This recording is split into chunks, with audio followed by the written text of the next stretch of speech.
चलिए, क्या हाल चाल है? बढ़िया है। जगह नहीं मिल रहा आपको? देखिए, खोजिए किस पे 5 गो है। जिस पे 5 गो है उस पे 6 गो हो जाइए। सब पे 6 गो है। नीचे कैसे बैठ जाइएगा? अच्छा रुकिए ना, हम आपको टूल दिलवाते हैं।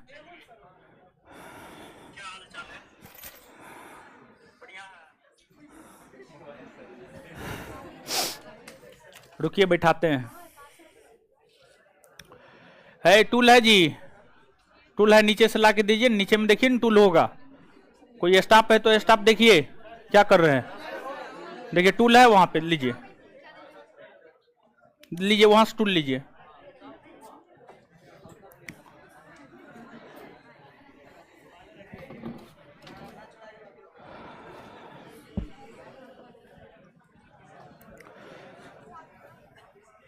पर लिख रहे हैं ना?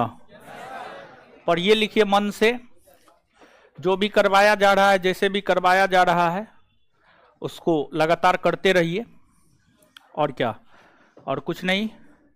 और आप लोग भी बैठने का प्रयास कीजिए ना। कितना देर खड़ा रहिएगा? ठीक है, पीछे में जगह है, जाके बैठ जाइए ना। अरे आप जाइएगा तब ना, वहां पे बोल रहा है नहीं है, आपके कहने से नहीं है। आप जाइएगा तब तो।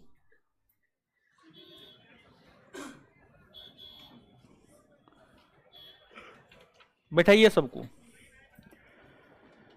पिछले क्लास में जितना हम आपको बताए हुए थे वहां से आगे होते हैं। और उम्मीद है कि आज जो है हड़प्पा सभ्यता खत्म हो जाना चाहिए। बहुत ज्यादा कुछ जो है अब आपको बाकी है नहीं। जो बचा खुचा चीज है उसको समाप्त कर देते हैं। फिर हम लोग अपने अगले चैप्टर की ओर जो है अग्रसर होंगे। पढ़िए, धीरे धीरे हम आपको हर चीज का पीडीएफ देते जाएंगे। हम अपने अनुसार देंगे, आपके अनुसार तो हम नहीं ही काम कर सकते हैं। तो और बिना कहे हुए कोई भी पीडीएफ आपको नहीं ले लेना है, समझ गए? जब तक जो पीडीएफ के विषय में नहीं बोले आप नहीं लीजिए। हो सकता है थोड़ा बहुत परिवर्तन होते रहता है, तो इसलिए बिना पूछे हुए कोई पीडीएफ आपको नहीं लेना है। अब जो है पिछले क्लास में जो बात बताए हुए थे, 1-2 क्वेश्चन हम आपसे पूछते हैं। जिनसे पूछ रहे हैं वही जवाब दीजिएगा।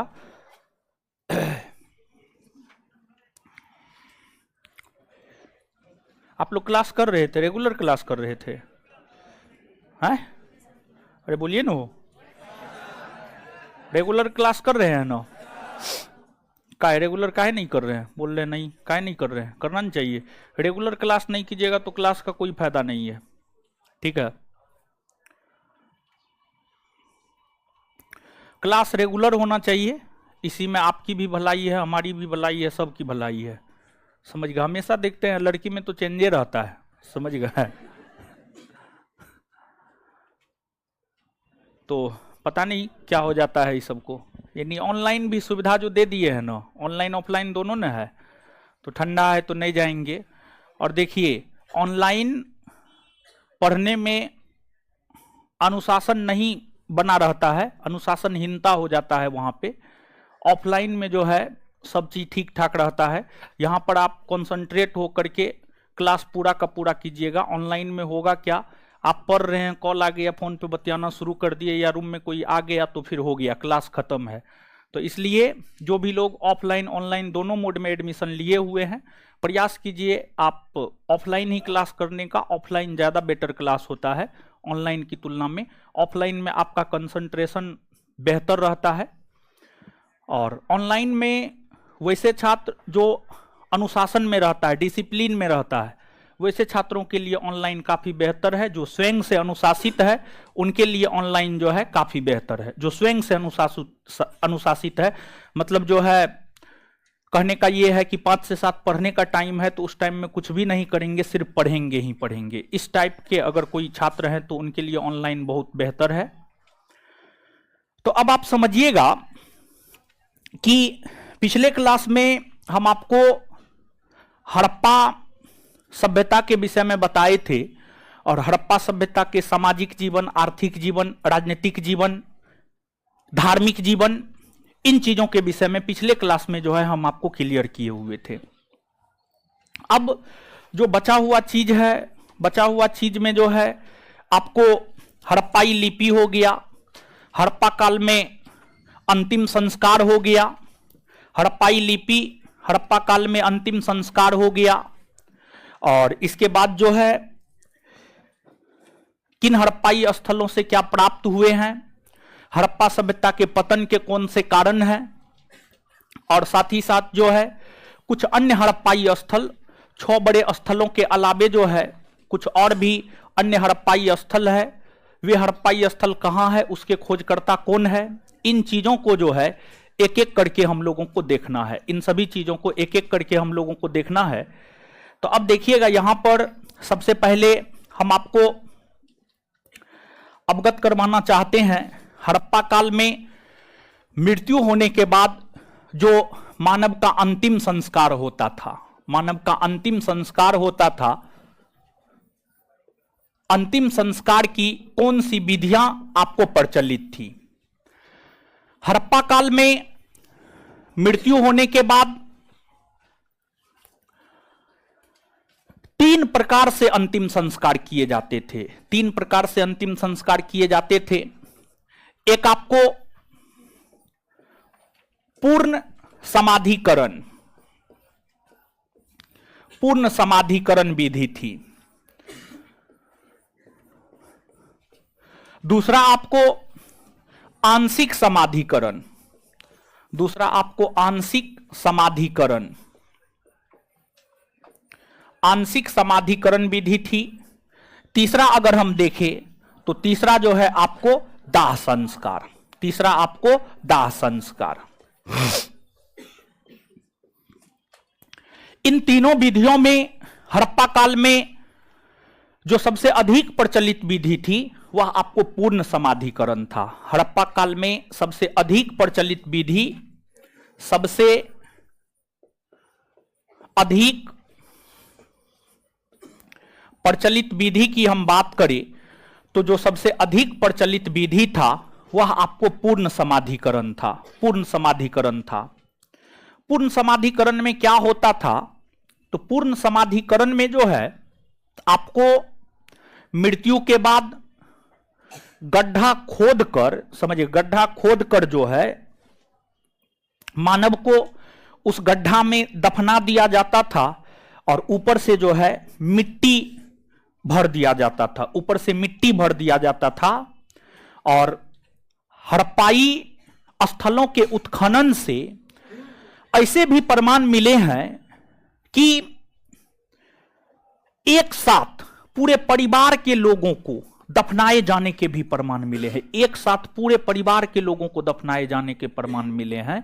मतलब एक बड़ा सा स्थल था, परिवार के लोगों को एक साथ दफनाए जाने का प्रमाण मिला है। मानव के साथ कुत्ता को दफनाए जाने का प्रमाण मिला है, मानव के साथ बकरी को दफनाए जाने का प्रमाण मिला है, 2-2 मानव एक साथ दफनाए जाने का प्रमाण मिला है। तो ये तमाम प्रकार के चीज हड़प्पाई स्थलों के उत्खनन से जो है प्राप्त हुए हैं।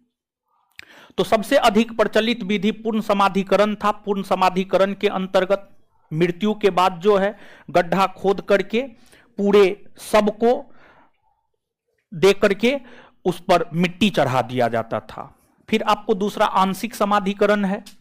आंशिक समाधिकरण में मृत्यु के बाद मानव शरीर को पहले कहीं खुले में छोड़ दिया जाता था, खुले में छोड़ दिया जाता था और जानवर जैसे पशु पक्षी हो गया उसको नोच नोच करके खा जाता था। और जानवर के नोच नोच करके खा जाने के बाद मानव के शरीर का जो बचा हुआ अवशेष होता था उस बचे हुए अवशेष को जाकर दफना दिया जाता था, बचे हुए अवशेष को जाकर दफना दिया जाता था। इसको आंशिक समाधिकरण। फिर दाह संस्कार, इसमें जो है जला दिया जाता था, समझ गए, इसमें जला दिया जाता था। हड़प्पा सभ्यता के अंतर्गत लगभग सभी स्थलों से सब जगह मानव रहते थे और जब सब जगह मानव रहते थे तो स्वाभाविक सी बात है सभी जगह मानवों का निधन होता होगा और जब मानवों का निधन होता होगा तो उन्हें दफना दिया जाता होगा या जला दिया जाता होगा, उनका अंतिम संस्कार कर दिया जाता होगा। लेकिन हड़प्पाई स्थलों के उत्खनन से जो आपको कब्रिस्तान मिले हैं, कब्रिस्तान के प्रमाण की अगर हम बात करें तो एक विशेष प्रकार के कब्रिस्तान का प्रमाण सुरकोतदा से मिला है, और दूसरा एक RH-37 नामक कब्रिस्तान जो है आपको हड़प्पा से मिला है, हड़प्पा से मिला है। तो हड़प्पा सभ्यता के स्थलों में एक हड़प्पा है, हड़प्पा से एक विशेष प्रकार का कब्रिस्तान मिला है, और हड़प्पा से जो एक विशेष प्रकार का कब्रिस्तान मिला है उस कब्रिस्तान को विद्वानों ने RH-37 नाम दिया है। उस कब्रिस्तान को विद्वानों ने RH-37 नाम दिया है। इसके बाद आपको लोथल, समझ गए, लोथल लोथल लोथल जो कि एक बंदरगाह नगर था, और लोथल जो है आपको गुजरात में है। लोथल गुजरात में है, हम आपको बताए हुए हैं। जब हड़प्पा सभ्यता की शुरुआत किए थे तो वहीं पर जो है हम आपको बताए हुए थे कि लोथल गुजरात में भोगवा नदी के तट पर है। लोथल एक बंदरगाह नगर है। मुख्य तौर पर हड़प्पा सभ्यता का व्यापार लोथल से ही हुआ करता था। लोथल से युगल समाधान के प्रमाण मिले हैं। युगल, लोथल से युगल समाधान के प्रमाण मिले हैं। इसका क्या मतलब होता है? युगल समाधान का मतलब होता है एक साथ दो शव, समझ गए, एक साथ जो है दो शव या दो लाश को दफनाए जाने का प्रमाण, एक साथ दो शव या दो लाश को दफनाए जाने का प्रमाण जो है आपको मिला है। मतलब एक ही स्थान पर दो दो मानव का शव है।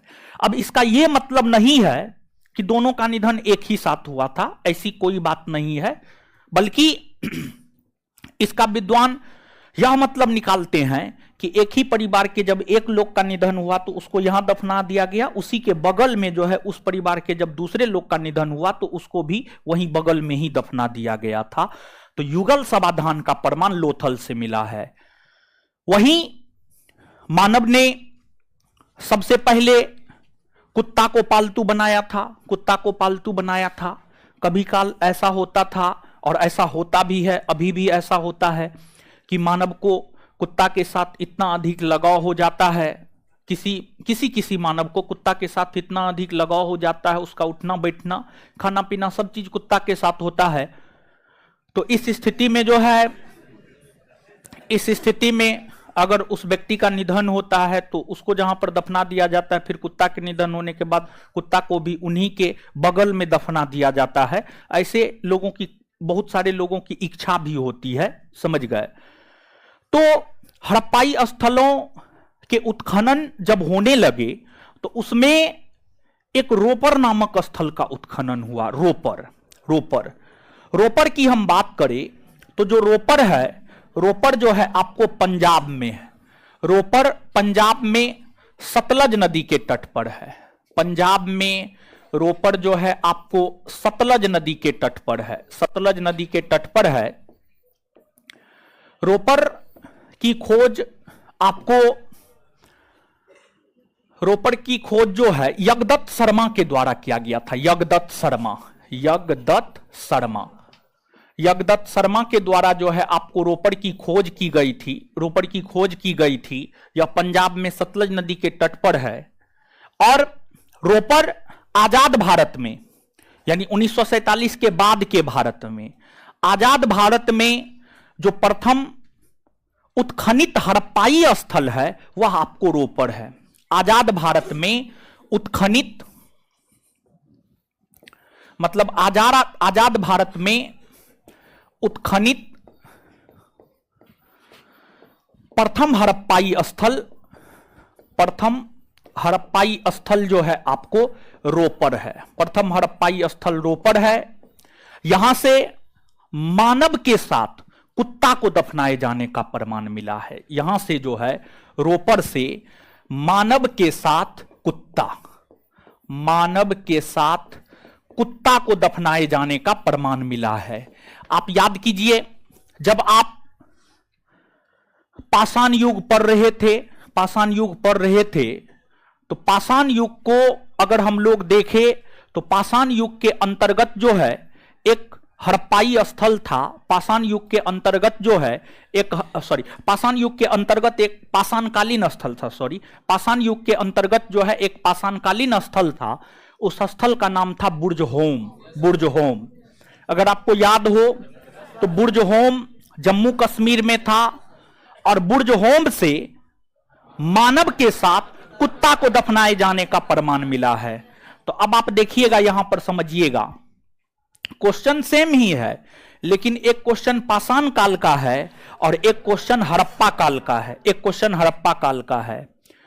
पाषाण काल के अंतर्गत मानव के साथ कुत्ता को दफनाए जाने का प्रमाण बुर्जहोम से मिला है, तो वहीं हड़प्पा सभ्यता के अंतर्गत मानव के साथ कुत्ता को दफनाए जाने का प्रमाण जो है रोपर से मिला है। जब यह क्वेश्चन पूछा जाएगा ना, तो इस क्वेश्चन का आंसर सिर्फ क्वेश्चन देख करके या क्वेश्चन पढ़ करके आप नहीं बता सकते हैं, बल्कि इस क्वेश्चन के आंसर को बताने के लिए आपको ऑप्शन को भी पढ़ना होगा कि ऑप्शन पाषाण काल के संदर्भ में है या फिर ऑप्शन हड़प्पा काल के संदर्भ में है। अगर ऑप्शन पाषाण काल के संदर्भ में होगा तो उत्तर जो है आपको बुर्जहोम हो जाएगा, और अगर ऑप्शन हड़प्पा काल के संदर्भ में होगा तो आंसर जो है आपको रोपर हो जाएगा। आंसर क्या हो जाएगा? रोपर हो जाएगा। तो यहां पर आप किसी कंफ्यूजन में नहीं ना है कि बुर्जहोम से भी मानव के साथ कुत्ता को दफनाए जाने का प्रमाण मिला है और रोपर से भी मानव के साथ कुत्ता को दफनाए जाने का प्रमाण मिला है। तो दोनों प्रश्न अलग अलग है, दोनों स्थान से मिले हैं, लेकिन दोनों कालखंड अलग अलग है। एक पाषाण काल है और एक आपको हड़प्पा काल है। तो किसी प्रकार के कंफ्यूजन में आप लोग नहीं ना है। हाँ, तो होना भी नहीं चाहिए। स्पष्टता पूर्वक हम आपको चीजों को बता रहे हैं, तो कंफ्यूजन किस चीज का नहीं होना चाहिए। मेरे ख्याल से आपको कंफ्यूजन समझ गए। इसके बाद अगर आप याद कीजिए कि हड़प्पा सभ्यता के अंतर्गत 2800 स्थलों का उत्खनन हुआ था। 2800 स्थलों का उत्खनन हुआ है। उसमें 6 बड़े नगर है। 6 बड़े नगर के विषय में तो आपको मालूम है, कौन कहां है, नहीं है, किसके खोजकर्ता कौन है, उन चीजों से हम आपको अवगत करवाए हुए हैं। लेकिन उन 6 बड़े नगरों के अलावा भी हड़प्पा कालीन कुछ और नगर है। हड़प्पा कालीन जो कुछ और नगर है उसमें आपको एक है आलमगीरपुर, समझ गए, एक है आलमगीरपुर। आलमगीरपुर के विषय में आप सभी लोग अवगत होंगे। आप याद कीजिए, हड़प्पा सभ्यता का चौहद्दी आप याद कीजिए। हड़प्पा सभ्यता उत्तर में जम्मू कश्मीर के मांदा, दक्षिण में दायमाबाद, पूरब में आलमगीरपुर, पश्चिम में सुतका गेंडोर। तो सबसे पूर्वी स्थल आलमगीरपुर है। आलमगीरपुर जो है आपको उत्तर प्रदेश में है। आलमगीरपुर उत्तर प्रदेश में हिंडन नदी के तट पर है। आलमगीरपुर उत्तर प्रदेश में हिंडन नदी के तट पर है और इसकी भी खोज जो है आपको यज्ञदत्त शर्मा के द्वारा ही किया गया था। यज्ञदत्त शर्मा के द्वारा ही इसकी भी खोज की गई थी। फिर आपको आलमगीरपुर के बाद जो है आपको सुतका गेंडोर है। सुतका गेंडोर सबसे पश्चिमी पूरा स्थल है। और जो सुतका गेंडोर है, सुतका गेंडोर दास्क नदी पर है, पाकिस्तान के बलूचिस्तान में दास्क नदी पर जो है आपको सुतका गेंडोर है। और जो सुतका गेंडोर है इसके खोजकर्ता जो है आपको ऑरेल एस्टेइन है। ऑरेल एस्टेइन जो है आपको इसके खोज करता है। ऑरेल एस्टेइन जो है आपको इसके खोज करता है। और सुतका गेंडोर के विषय में आपको तो मालूम ही है कहां है। इसके बाद अन्य हड़प्पाई स्थलों में एक आपको रंगपुर है, समझ गए, रंगपुर है। अगर हम रंगपुर की बात करें तो रंगपुर गुजरात में है, समझ गए। रंगपुर जो है कहां है? आपको गुजरात में है। रंगपुर के बाद एक और हड़प्पाई स्थल है, उसका नाम है आपको धोलावीरा। क्या नाम है? धोलावीरा, समझ गए, धोलावीरा। तो जो रंगपुर है और धोलावीरा है, रंगपुर भी गुजरात में है और धोलावीरा भी जो है आपको गुजरात में ही है। रंगपुर भी गुजरात में ही है और धोलावीरा भी गुजरात में ही है। रंगपुर मादर या भादर नदी के तट पर है। मादर या भादर, कुछ बुक मादर लिखता है और कुछ बुक भादर लिखता है, तो हम आपको नोट में दोनों दे दिए हैं, मादर ऑब्लिक भादर दोनों दे दिए हैं। तो रंगपुर मादर नदी के तट पर गुजरात में है। इसकी खोज रंगनाथ राव के द्वारा किया गया था, SR राव के द्वारा किया गया था, SR राव के द्वारा इसकी खोज की गई थी। फिर आपको धोलावीरा है, धोलावीरा भी गुजरात में ही है। और जो धोलावीरा है, धोलावीरा की खोज JP जोशी और RS विष्ट ने किया है, JP जोशी और RS विष्ट ने किया है। धोलावीरा का काफी ज्यादा महत्व है, और धोलावीरा का काफी ज्यादा महत्व इसलिए है कि जो धोलावीरा है हड़प्पा सभ्यता के अंतर्गत एकमात्र स्टेडियम, एक स्टेडियम भी मिला है हड़प्पा सभ्यता के उत्खनन से। हड़प्पा सभ्यता के उत्खनन से स्टेडियम भी मिला है, जो इस बात की ओर इशारा करता है कि इस सभ्यता के लोग खेल में भी रुचि रखते होंगे, खेल में भी रुचि रखते होंगे, और खेल में रुचि रखते थे इस सभ्यता के लोग, इसलिए तो इस सभ्यता में खेल खेलने के लिए स्टेडियम का निर्माण किया गया होगा। तो जो धोलावीरा है इस सभ्यता के अंतर्गत एकमात्र स्टेडियम का पता जो है आपको धोलावीरा से ही चला है, धोलावीरा से ही चला है, और इसके खोजकर्ता से हमने आपको अवगत करवा दिया है। फिर आपको एक कोट दीजी है, समझ गए, एक जो है आपको कोट दीजी है, कोट दीजी है। आप याद कीजिए, मोहनजोदड़ो को याद कीजिए, मोहनजोदड़ो के बाद जो है आप चनहुद्रो को याद कीजिए। मोहनजोदड़ो और चनहुद्रो कहां है, इस बात से हम आपको अवगत करवाए हुए हैं। जो मोहनजोदड़ो और चनहुद्रो है, जो मोहनजोदड़ो और चनहुद्रो है, मोहनजोदड़ो और चनहुद्रो पाकिस्तान के सिंध प्रांत में सिंधु नदी के तट पर है। मोहनजोदड़ो और चनहुद्रो पाकिस्तान के सिंध प्रांत में सिंधु नदी के तट पर है। उसी प्रकार से पाकिस्तान के सिंध प्रांत में सिंधु नदी के तट पर एक और स्थल है, उसका नाम है कोट दीजी। कोट दीजी, कोट दीजी, यानी मोहनजोदड़ो चनहुद्रो कोट दीजी, मोहनजोदड़ो चनहुद्रो कोट दीजी। तीनों हड़प्पाई स्थल की अगर हम बात करें तो जो तीनों हड़प्पाई स्थल है, तीनों के तीनों हड़प्पाई स्थल जो है, तीनों के तीनों हड़प्पाई स्थल जो है पाकिस्तान के सिंध प्रांत में सिंधु नदी के तट पर स्थित है। तो आपसे इस संदर्भ में भी प्रश्न पूछा जाता है, निम्नलिखित में कौन कौन ऐसे हड़प्पाई स्थल है, कौन कौन ऐसे हड़प्पाई स्थल है जो सिंधु नदी के तट पर स्थित है। तो सिंधु नदी के तट पर जो है आपको कोट दीजी, चनहुद्रो और मोहनजोदड़ो, कोट दीजी, चनहुद्रो और मोहनजोदड़ो, ये सभी के सभी स्थल जो है आपको कहां पर है, सिंधु नदी के तट पर है। समझ गए, इसको आप याद रखिएगा। इसके अलावे अन्य हड़प्पाई स्थलों में राखी गढ़ी का नाम आता है। भारत में जितने भी हड़प्पाई स्थल है उन सभी हड़प्पाई स्थलों में सबसे बड़ा हड़प्पाई स्थल राखी गढ़ी है। राखी गढ़ी जो है आपको हरियाणा में है। इसकी खोज सूरज भान के द्वारा की गई थी, इसकी खोज सूरज भान के द्वारा की गई थी, सूरज भान के द्वारा की गई थी। तो उन सभी 6 हड़प्पाई स्थलों के अलावे जो अन्य कुछ प्रमुख हड़प्पाई स्थल है उससे हमने आपको अवगत करवाया है। कौन कौन अन्य महत्वपूर्ण हड़प्पाई स्थल है, किस नदी पर है, उसके खोजकर्ता कौन है, इन चीजों को भी आप ध्यान से याद रखिएगा। इसके अलावे अब हम लोगों को एक हड़प्पाई लिपि के विषय में देखना है। समझ गए, हड़प्पाई लिपि।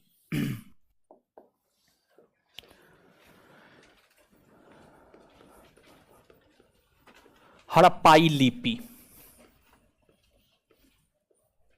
देखिए, हड़प्पाई लिपि की अगर हम बात करें तो जो आपको हड़प्पाई लिपि है, हड़प्पाई लिपि का पहला नमूना या पहला साक्ष्य 1823 ईस्वी में, 1853 ईस्वी में मिला था। हड़प्पाई लिपि का जो पहला नमूना है, पहला नमूना 1853 ईस्वी में मिला था, 1853 ईस्वी में मिला था। और ध्यान रहे, देखिए एक चीज आप इस बात को समझिएगा कि जो हड़प्पा सभ्यता प्रकाश में आया है, इसके प्रकाश में आने का सबसे बड़ा कारण है भारत में रेलवे का विकास होना। भारत में रेलवे का विकास होना है। मुंह पर से हाथ हटाइए, ठीक है, मुंह पर से हाथ हटाइए, इधर देखिए, समझिए, उधर क्या देख रहे हैं, चलिए देखिए, ध्यान दीजिएगा, हड़प्पाई लिपि का जो सबसे प्रमुख कारण है, हड़प्पा सभ्यता के प्रकाश में आने का जो सबसे प्रमुख कारण है, हड़प्पा सभ्यता के प्रकाश में आने का जो सबसे प्रमुख कारण है, उसको आप समझिएगा। देखिए, आपको भारत में रेलवे का विकास 1850 के दशक में प्रारंभ हुआ और भारत में रेलवे के विकास को लेकर, रेलगाड़ी के परिचालन को लेकर जो है अलग अलग स्थलों का उत्खनन होना शुरू हुआ। और उत्खनन इसलिए होना शुरू हुआ ताकि पटरी बिछाई जा सके, पटरी बिछाई जा सके। रेलगाड़ी के परिचालन को लेकर पटरी बिछाने हेतु खुदाई होनी शुरू हुई। और जब खुदाई होनी शुरू हुई तो वहां से ईंट मिलने लगे, बड़े बड़े जो है लकड़ी के दरवाजे मिलने लगे, लकड़ी के दरवाजे मिलने लगे, ईंट मिलने लगे। तो लोगों का ध्यान गया कि आखिरकार ये ईंट, दरवाजा, घर जैसा आकृति देखने को मिल रहा है, इसका मतलब है कहीं ना कहीं पहले लोग यहां रहते होंगे, पहले लोग यहां रहते होंगे। तो हड़प्पा सभ्यता के प्रकाश में आने का, हड़प्पा सभ्यता के प्रकाश में आने का एक कारण भारत में रेलवे का विकास होना भी है। भारत में रेलवे का विकास होना भी हड़प्पा सभ्यता के प्रकाश में आने का एक प्रमुख कारण रहा है। तो रेलवे के विकास हेतु जो उत्खनन हो रहे थे, जो खुदाई हो रही थी, उस खुदाई से ही हड़प्पाई लिपि का प्रमाण मिला। पहली बार हड़प्पाई लिपि का प्रमाण 1853 ईस्वी में मिला। मतलब देखा गया कि कुछ लिखा हुआ है, देखा गया कि कुछ लिखा हुआ है, लेकिन वो लिपि उस समय प्रकाश में नहीं आई। लेकिन वो लिपि जो है उस समय प्रकाश में नहीं आई, बल्कि वो लिपि तब प्रकाश में आई जब हड़प्पा सभ्यता की खोज हो गई। जब हड़प्पा सभ्यता की खोज हो गई तो हड़प्पा सभ्यता की खोज होने के बाद जो है हड़प्पाई लिपि प्रकाश में आई। और आप सभी लोग इस बात से अवगत हैं कि हड़प्पा सभ्यता की खोज 1921 ईस्वी में हुई है। हड़प्पा सभ्यता की खोज 1921 ईस्वी में हुई है। 1921 ईस्वी में जब हड़प्पा सभ्यता की खोज हुई तो हड़प्पा सभ्यता की खोज होने के बाद ही 1923 ईस्वी तक जो है यह लिपि प्रकाश में आई। हड़प्पाई लिपि जो पूर्णतः प्रकाश में आई है वह आपको 1923 ईस्वी में आई है। और इस लिपि में विद्वानों ने यह देखा है कि यह लिपि जो है दाईं से बाईं ओर लिखी जाती थी। समझ गए, यह लिपि जो है आपको दाईं से बाईं ओर, दाईं से बाईं ओर लिखी जाती थी। और विद्वानों ने यह पाया कि इस लिपि में जो लोग एक दूसरे को लिख करके बताने का प्रयास करें तो वो चित्र बनाकर, समझ गए, चित्र के माध्यम से जो है, चित्र के माध्यम से लिखते थे लोग, चित्र के माध्यम से लिखते थे लोग। और चित्र बना करके लोग एक दूसरे को समझाने का प्रयास करते थे, जिस वजह से विद्वानों ने इस लिपि को चित्रात्मक या भाव चित्रात्मक लिपि कहा है। चित्रात्मक या भाव चित्रात्मक लिपि, चित्रात्मक या भाव चित्रात्मक लिपि, भाव चित्रात्मक लिपि। साथ ही साथ विद्वानों ने यह पाया है कि जैसे आज अगर हमको अंग्रेजी में कोई वर्ड लिखना है तो टोटल 26 लेटर है। उस 26 लेटर के मदद से ही हम कोई वर्ड लिखते हैं, चाहे स्टूडेंट लिखना हो, एलिफेंट लिखना हो, एक्सीडेंट लिखना हो, सिचुएशन लिखना हो, एप्पल लिखना हो या पैरोट लिखना हो या कुछ भी लिखना हो। अंग्रेजी का कोई भी वर्ड उसी 26 लेटर से बनेगा, ABCDEFGHIJKLMNOPQRSTUVWXYZ, ए से लेकर जेड तक में ही अंग्रेजी का 26 लेटर बनेगा। उसी प्रकार से विद्वानों ने यह देखा कि जो भी चीज लिखा हुआ है, एक तो अभी तक हड़प्पाई लिपि को पढ़ा नहीं जा सका है। अभी तक अगर आप देखेंगे, गर्मी लगने लगा है हो, अभी तक अगर आप देखेंगे तो हड़प्पाई लिपि को जो है पढ़ा नहीं जा सका है। और अभी तक हड़प्पाई लिपि को पढ़ा नहीं जा सका है, इसलिए हड़प्पा सभ्यता को आदिऐतिहासिक काल के अंतर्गत रखा जाता है, आदिऐतिहासिक काल के अंतर्गत जो है रखा जाता है। लेकिन फिर भी विद्वानों ने इस सभ्यता के उत्खनन के समय जो भी लेटर मिले, जो भी प्रतीक चिन्ह मिले, उसको इकट्ठा करके विद्वानों ने पाया कि मूल तौर पर 64 मूल चिन्ह हुआ करते थे। 64 मूल चिन्ह हुआ करते थे, और जो 64 मूल चिन्ह हुआ करते थे उसी को लोग दोहराते थे। समझ गए? उसी 64 मूल चिन्ह को लोग दोहराते थे। जैसे ए से लेकर जेड तक के लेटर का इधर उधर करके अलग अलग वर्ड हम लोग बना लेते हैं, उसी प्रकार से जो हड़प्पा सभ्यता के लोग थे, हड़प्पा सभ्यता के लोग जो है आपको 64 मूल चिन्हों में से कुछ खास चिन्हों का प्रयोग करके, कुछ खास चिन्हों का प्रयोग करके जो है आपको वर्ड बनाते थे, एक दूसरे को बताते थे, एक दूसरे को बताते थे। लेकिन ध्यान रहे, अभी तक उसको पढ़ने में कोई भी सफल नहीं हुआ है, कोई भी सफल नहीं हुआ है। यह हड़प्पाई लिपि के विषय में हो गया। इसके बाद एक जो है भ्रष्ट मोम तकनीक कोई पूछे थे पिछले क्लास में, कहां पे है भ्रष्ट मोम तकनीक? थोड़ा सा यानी मूर्ति बनाने में भ्रष्ट मोम तकनीक का प्रयोग किया जाता था, इसका अर्थ पूछे थे। देखिए होता क्या था कि भ्रष्ट मोम तकनीक, एक तो जो भ्रष्ट मोम तकनीक है, भ्रष्ट मोम तकनीक मूर्ति बनाने की एक तकनीक है, मूर्ति बनाने की एक कला है, मूर्ति बनाने की एक कला है। देखिए होता यह था कि सबसे पहले मूर्ति मोम का बना दिया जाता था। मोम, समझ गए? मोम का जो है सबसे पहले मूर्ति बना दिया जाता था। मोम का मूर्ति बनाने के बाद जो है उस पर मिट्टी का लेप लगा दिया जाता था, मिट्टी का लेप लगा दिया जाता था, और फिर कांसा, समझिए कांसा, कांसा धातु का उसमें प्रयोग कर दिया जाता था। समझ गए? यानी पहले मोम का मूर्ति बनाया, अब मोम के मूर्ति के ऊपर मिट्टी का लेप लगा दिया, और मिट्टी का लेप लगाने के बाद जो है कांसा धातु उसमें जड़ दिया जाता था, कांसा धातु उसमें जड़ दिया जाता था, और उसके बाद इस मूर्ति को आग में पकाया जाता था। और जब आग में मिट्टी को पकाया जाता था तो होता यह था कि जो मोम था वह आपको जल जाता था, समझ गए? और मिट्टी निकल जाता था, और मूर्ति जो है कांसा की बची हुई रह जाती थी, कांसा धातु की मूर्ति बची रह जाती थी। तो बेसिकली हम कह सकते हैं कि भ्रष्ट मोम तकनीक मूर्ति बनाने की एक कला थी, मूर्ति बनाने की एक कला थी हड़प्पा काल में, यह बात हम कह सकते हैं। ठीक है, अब इसके बाद जो हड़प्पा सभ्यता है, हड़प्पा सभ्यता के अंतर्गत अलग अलग स्थलों से अलग अलग वस्तुओं की प्राप्ति हुई है।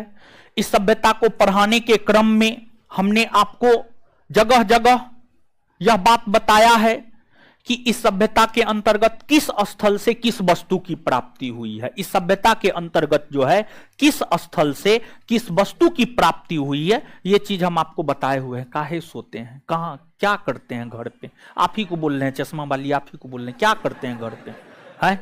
और उधर टोपी है लाल टोपी, क्या करते हैं घर पे, क्या करते हैं? ठीक है, अजीब हाल है आप लोग का, बताइए। ठीक है, आपके जैसा तो और भी लोग है यहाँ पर, वो कहां सो रहा है? एक तो आगे में बैठते हैं, आगे में बैठ करके सोते रहते हैं, समझ गए? यानी इसका मतलब है कुछ समझे में नहीं आ रहा है।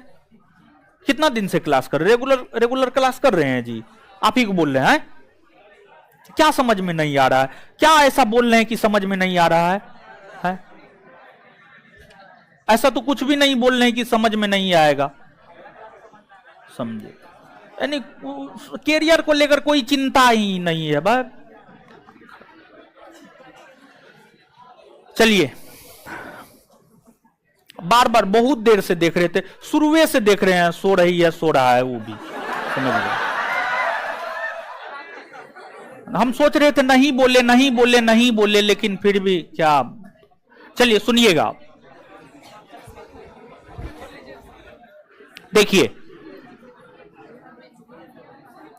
अब ध्यान दीजिएगा कि अगर आपको याद हो, समझ गए, अगर आपको याद हो, उसी चीज को हम समरी कर रहे हैं। पूरा का पूरा जो हड़प्पा सभ्यता हम आपको पढ़ाए हैं, पूरा का पूरा हड़प्पा सभ्यता लगभग 5, 6, 7 लेक्चर तो हम दे ही दिए होंगे इस पर, समझ गए? तो पूरा का पूरा जो हड़प्पा सभ्यता हमने आपको पढ़ाया है, हड़प्पा सभ्यता के अंतर्गत जो है अलग अलग स्थलों से अलग अलग वस्तुओं की प्राप्ति हुई है।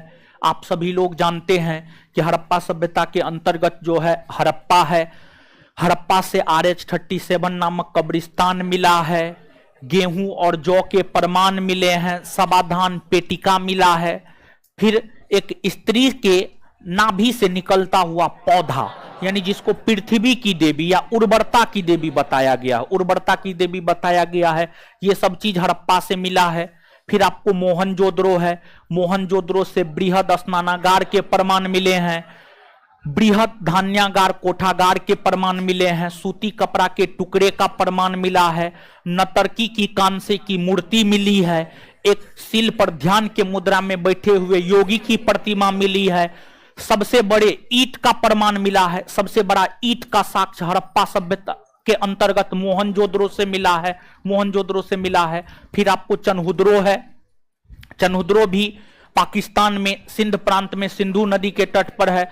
जो चनहुद्रो है, चनहुद्रो से जो है आपको, अगर हम चनहुद्रो की बात करें तो जो चनहुद्रो है, चनहुद्रो से जो है आपको कई प्रकार के वस्तु मिले हैं, जैसे लिपस्टिक का प्रमाण मिला है, कंघा जो बाल झाड़ते हैं आप, कंघा का प्रमाण मिला है, खिलौना का प्रमाण मिला है, खिलौना समझिए, खिलौना का प्रमाण मिला है। खिलौना के बाद मन का यानी गुड़िया, समझिए मन का यानी गुड़िया, गुड़िया का प्रमाण मिला है। इसके बाद जो है वक्राकार ईंट का प्रमाण मिला है, वक्राकार मतलब कर्व मतलब टेढ़ा मेढ़ा, समझ गए, टेढ़ा मेढ़ा ईंट, समझ गए, टेढ़ा मेढ़ा ईंट का प्रमाण जो है चनहुद्रो से मिला है। फिर अलंकृत हाथी का प्रमाण चनहुद्रो से मिला है। और ध्यान रहे कि चनहुद्रो से दुर्ग या किला का कोई प्रमाण नहीं मिला है। सामान्य तौर पर जो हड़प्पाई स्थल होते थे, हड़प्पाई स्थल के चारों तरफ दुर्ग होता था, किला होता था, सुरक्षा के दृष्टिकोण से, ताकि लोगों का आक्रमण ना हो सके। आक्रमण के दृष्टिकोण से या यूं के सुरक्षा के दृष्टिकोण से जो है सभी हड़प्पाई स्थलों में दुर्ग या किले के प्रमाण मिले हैं। लेकिन ध्यान रहे कि चनहुद्रो एक ऐसा हड़प्पाई स्थल था जहां से कोई दुर्ग का प्रमाण नहीं मिला है, कोई किला का प्रमाण जो है चनहुद्रो से नहीं मिला है। चनहुद्रो से कोई दुर्ग का प्रमाण या कोई किला का प्रमाण जो है आपको नहीं मिला है। फिर लोथल है, लोथल जो है बंदरगाह नगर था, लोथल से खेती, लोथल से जो है आपको बंदरगाह नगर था। इसके बाद लोथल से चावल के साक्ष्य मिले हैं, लोथल से स्वास्तिक चिन्ह के प्रमाण मिले हैं, फारस की मुहरे की प्रमाण मिली है, ये सभी चीज लोथल से। फिर युगल समाधान का प्रमाण लोथल से मिला है। फिर जो है कालीबंगा है, कालीबंगा से जुते हुए खेत का प्रमाण मिला है, एक साथ 2 फसल उगाए जाने का प्रमाण मिला है, भूकंप का प्रमाण मिला है, सब कालीबंगा से मिला है। फिर वनावली है हरियाणा में, हरियाणा के वनावली से जो है बढ़िया कोटि के जौ का प्रमाण मिला है, हल का प्रमाण मिला है, खिलौना का प्रमाण मिला है, ये सब जो है आपको वनावली से मिला है। समझिए ये सब आपको वनावली से मिला है। तो पढ़ाने के क्रम में हर बात की चर्चा हम आपके साथ किए थे। पता नहीं आप चीजों पर गौर करते हैं या नहीं करते हैं, ये तो आप ही बताएंगे। लगभग हर चीज तो पढ़ाने के क्रम में हमने आपको बताया ही है, फलना चीज फलना जगह से मिला है। इसके बाद इस सभ्यता यानी हड़प्पा सभ्यता की देन क्या है, हड़प्पा सभ्यता के पतन के कारण क्या हैं?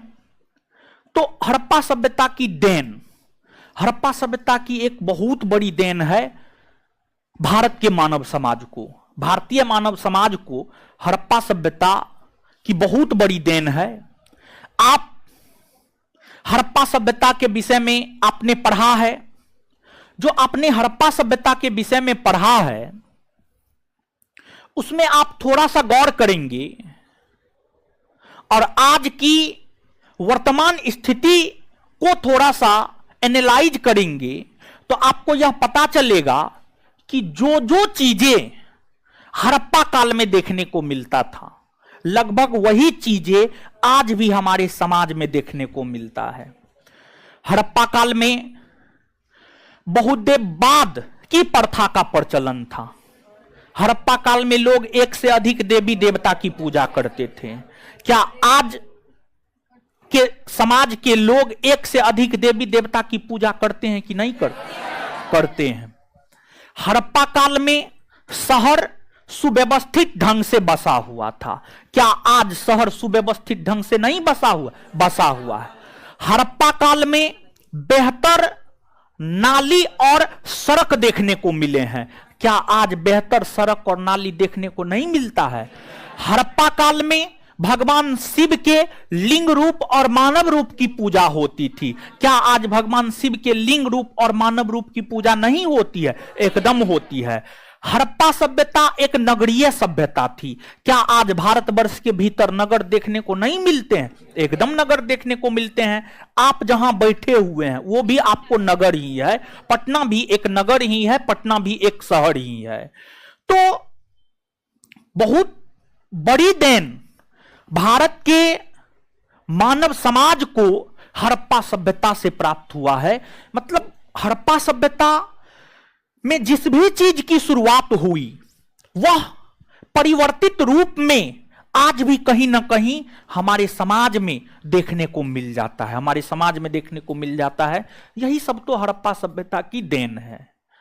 अब हड़प्पा सभ्यता के अगर हम पतन की बात करें, हड़प्पा सभ्यता के अगर हम पतन की बात करें तो हड़प्पा सभ्यता के पतन के कारणों को लेकर विद्वानों के बीच विवाद है।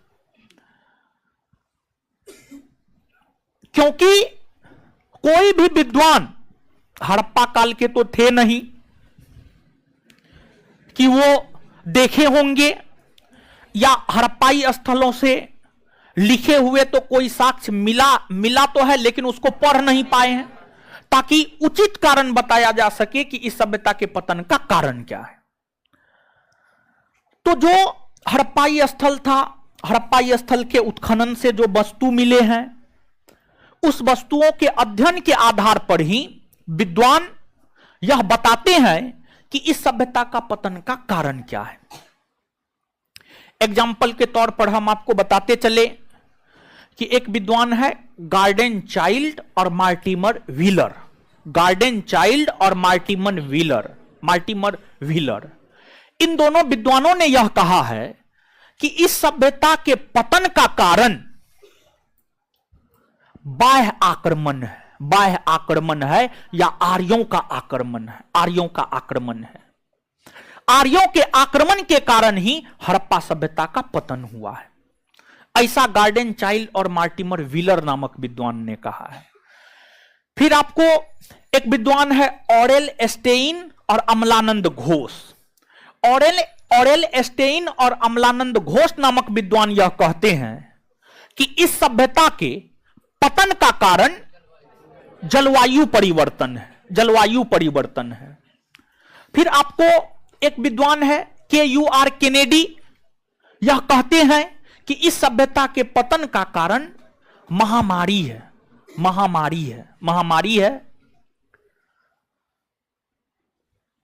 इसके बाद एक विद्वान है John Marshall, Ernest Mackay, SR Rao. John Marshall, Ernest Mackay और SR रॉ का कहना है कि इस सभ्यता के पतन का कारण बाढ़ है। इस सभ्यता के पतन का कारण बाढ़ है। बाढ़ के आ जाने से इस सभ्यता का पतन हो गया। और जब आप मोहनजोदड़ो नामक मूवी, हम तो देखे नहीं है, ऋतिक रोशन का मूवी है, देखे नहीं है हम, लेकिन पता नहीं, हमको ऐसा लगता है कि उसमें दिखाया जाना चाहिए कि बाढ़ इस सभ्यता के पतन का कारण रहा होगा, यही दिखाया है ना। हाँ, हम नहीं देखे हैं इसलिए कंफर्म होकर के नहीं बोल सकते हैं, लेकिन इस सभ्यता के पतन का कारण जो है बाढ़, सबसे प्रमुख कारण बाढ़ को ही बताया जाता है। और इसी को इसलिए माना जाता है क्योंकि जॉन मार्शल के दिशा निर्देशन में इस सभ्यता की खोज हुई थी। वो जिस बात को रखते हैं ना हड़प्पा सभ्यता के संदर्भ में, उस बात को लगभग अधिकतर विद्वान जो है स्वीकार करते हैं। नहीं, जॉन मार्शल साहब कह रहे हैं तो सही ही होगा, समझ गए। जैसे मोदी जी कोई भी काम करते हैं तो सही ही होगा, क्योंकि मोदी जी जनता के द्वारा चुने हुए प्रतिनिधि हैं, समझ गए। तो मोदी जी जो भी करेंगे सोच समझ करके करेंगे, सही ही करेंगे। वैसे ही जॉन मार्शल ने इस सभ्यता को खोजा है, तो इस सभ्यता के संदर्भ में जॉन मार्शल का जो दृष्टिकोण है, उनकी जो बातें हैं, उनके जो विचार हैं, वो सर्वमान्य रहा है। तो जॉन मार्शल साहब इस सभ्यता के पतन का कारण बाढ़ को बनाते हैं, बाढ़ को बताते हैं। इसलिए आपको भी याद रखना है कि इस सभ्यता के पतन का कारण जो है आपको बाढ़ है। क्या है? बाढ़ है।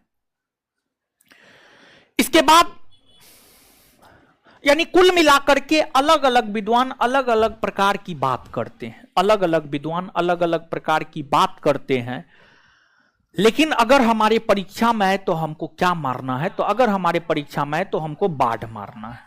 हाल ही में IIT खड़गपुर ने अपने रिसर्च में यह बताया है कि इस सभ्यता के पतन का सबसे प्रमुख कारण जलवायु परिवर्तन है, जलवायु परिवर्तन है, जलवायु परिवर्तन है।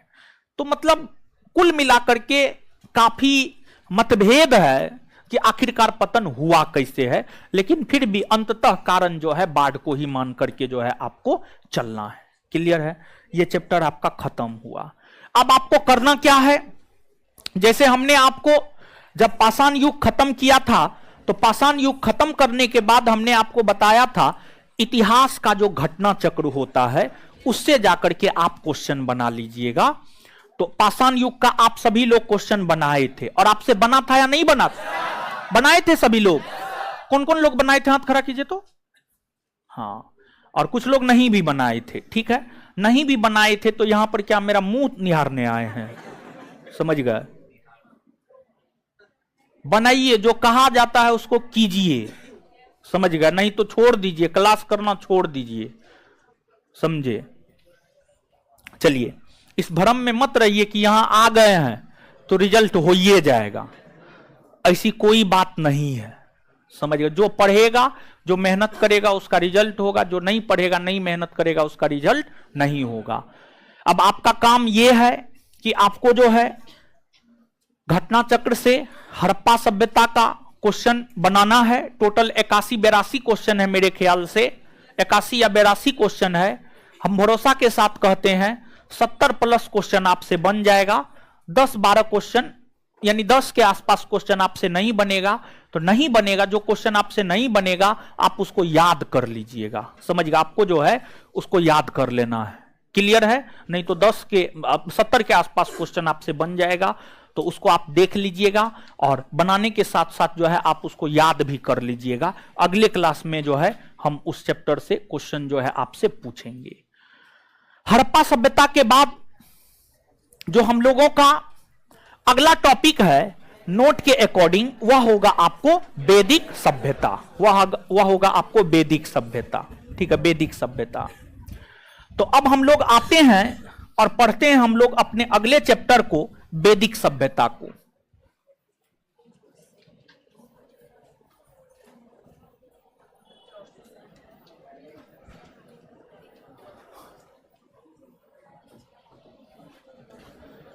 वैदिक सभ्यता ऑनलाइन वाला सब क्या क्या कर रहा है?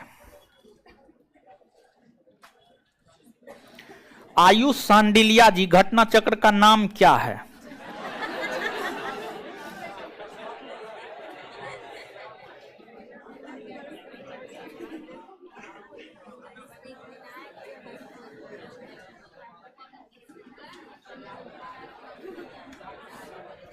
क्लास नहीं रुक रहा है, क्लास एकदम ठीक चल रहा है। आपके नेट में इश्यू है, क्लास में कोई प्रॉब्लम नहीं है। समझ गए? घटना चक्र जो है, देखिए आप कहिएगा दुकानदार को जाकर के, आप लोग बताइए इतना क्लास हो गया है जी, 1 माह से ज्यादा क्लास हो गया। भले क्लास कम हुआ है, मतलब 10, 11, 12 मेरा क्लास, 10 मेरा क्लास हुआ होगा। बिट्टू सर का भी तो 5, 7, 10 क्लास हो ही गया होगा। कितना क्लास हुआ है? 8 क्लास, 8 या 9 क्लास, 20 क्लास के आसपास हो गया है। ठीक है, 20 क्लास तक में अभी तक आप लोग को कुछ नहीं पता है। समझ गए क्या हो रहा है, कैसे हो रहा है? तो ये वही तो, ऑनलाइन में बहुत अनियमितता है। ऑफलाइन वाले कोई विद्यार्थी को ये कंफ्यूजन है कि कौन बुक नहीं ना है? ठीक है, ऑनलाइन में सबसे बड़ी बात है डेली क्लास आकर के करता नहीं है। समझ गए? और लड़की लोग में एक आदत है कि लड़की लोग भी डेली क्लास नहीं करती है, क्योंकि लड़की लोग को लगता है कि हम लोग का रिजल्ट तो कम में हो ही जाता है। लेकिन आप भ्रम में मत रहिए, इस बार लड़की लड़का के कटअप में कितना का अंतर रहा है?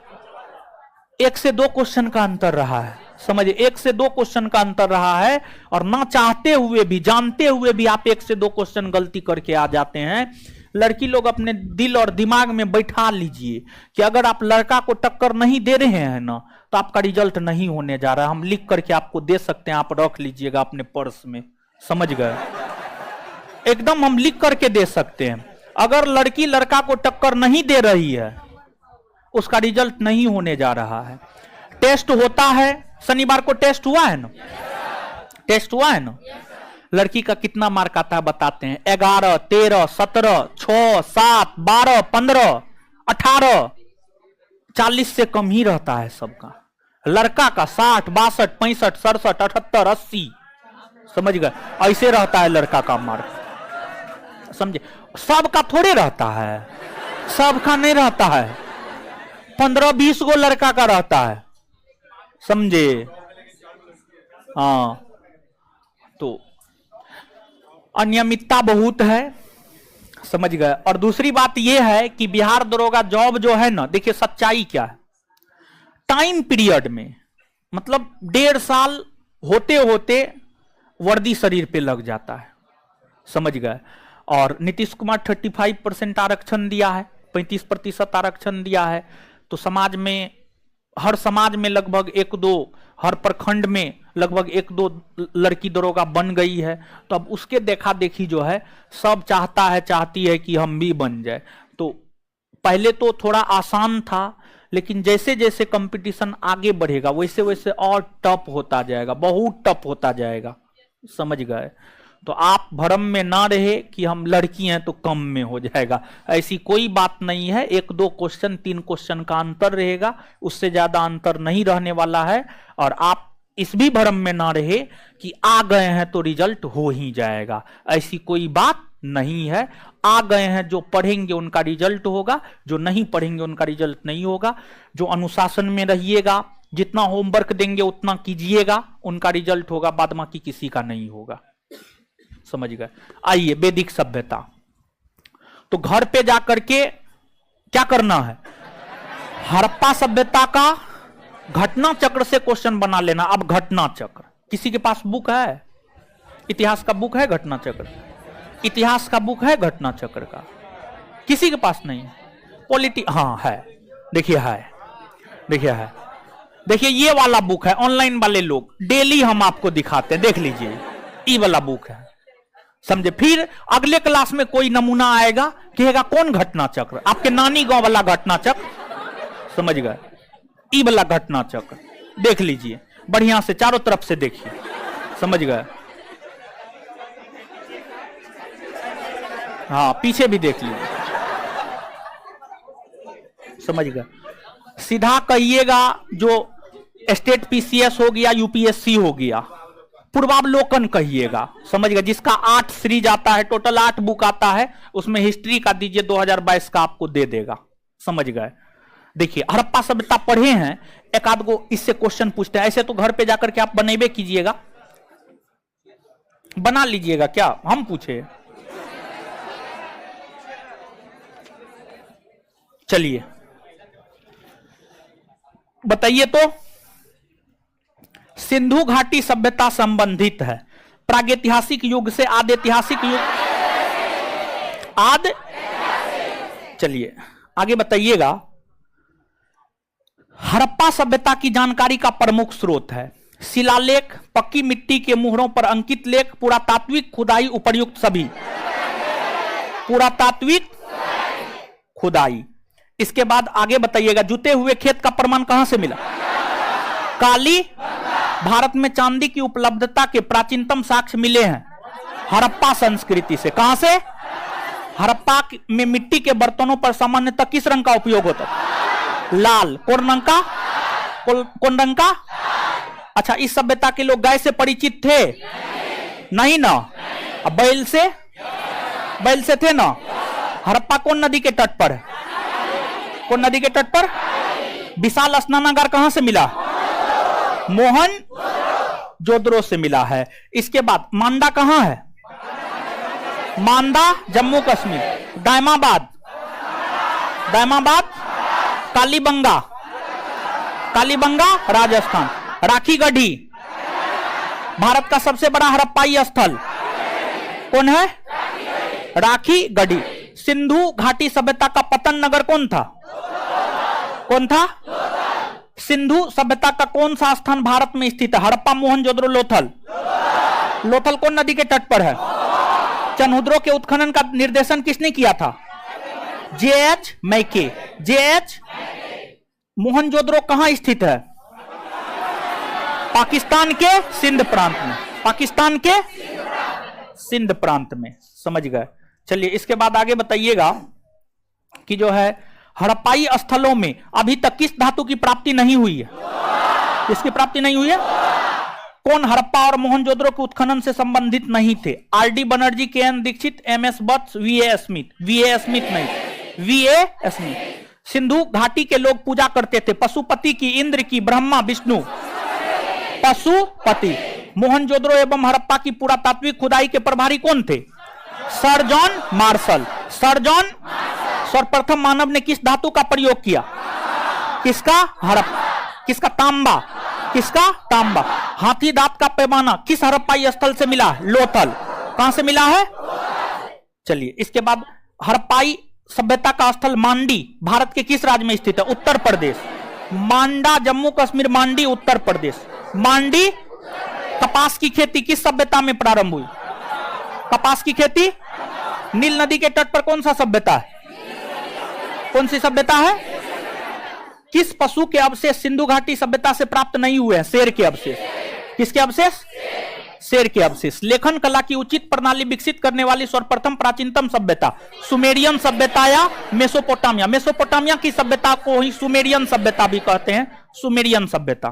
ठीक है, चलिए तो बाद बाकी जो है आप अपना देख लीजिएगा।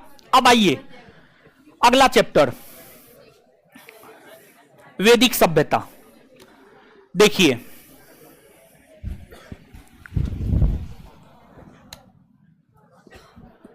जब आपको हड़प्पा सभ्यता का पतन हुआ, जब आपको हड़प्पा सभ्यता का पतन हुआ तो हड़प्पा सभ्यता के पतन होने के बाद भारत के भीतर जिस सभ्यता का उदय हुआ है उस सभ्यता को हम लोग वैदिक सभ्यता कहते हैं। उस सभ्यता को हम लोग वैदिक सभ्यता कहते हैं। और जो वैदिक सभ्यता है, वैदिक सभ्यता का सामान्य काल 1500 ईस्वी पूर्व से 600 ईस्वी पूर्व। 1500 ईस्वी पूर्व से 600 ईस्वी पूर्व, यह वैदिक सभ्यता का सामान्य काल है। और वैदिक सभ्यता के काल निर्धारण को लेकर विद्वानों के बीच कोई विवाद नहीं है। वैदिक सभ्यता के काल निर्धारण को लेकर विद्वानों के बीच कोई विवाद नहीं है, क्योंकि वैदिक सभ्यता के विषय में जानकारी हमें वैदिक साहित्य से प्राप्त होता है। वैदिक सभ्यता के विषय में जानकारी हमें वैदिक साहित्य से प्राप्त होता है। और जो वैदिक साहित्य है उसके अंतर्गत वेद, ब्राह्मण ग्रंथ, अरण्यक, उपनिषद ये सब आते हैं। इसको पढ़ने में हम लोग यानी मानव जाति के लोग सक्षम हैं। मतलब वैदिक साहित्य को विद्वान पढ़ पाने में सफल हो पाए, जिस वजह से विद्वानों ने एक मत से यह कहा कि वैदिक सभ्यता का काल यहां से यहां तक रहा होगा। तो वैदिक सभ्यता के काल निर्धारण को लेकर कोई विवाद नहीं है। वैदिक सभ्यता के काल निर्धारण को लेकर विद्वानों के बीच कोई विवाद नहीं है। सभी विद्वान एक मत हैं कि वैदिक सभ्यता का काल फलना से फलना तक। तो इसका काल है 1500 ईस्वी पूर्व से 600 ईस्वी पूर्व। जो वैदिक सभ्यता है इसे हम लोग दो भाग में बांटकर पढ़ते हैं। इसे हम लोग दो भाग में बांटकर पढ़ते हैं। वैदिक सभ्यता को जो हम लोग दो भागों में बांटकर पढ़ते हैं उसमें एक है ऋग्वेदिक काल,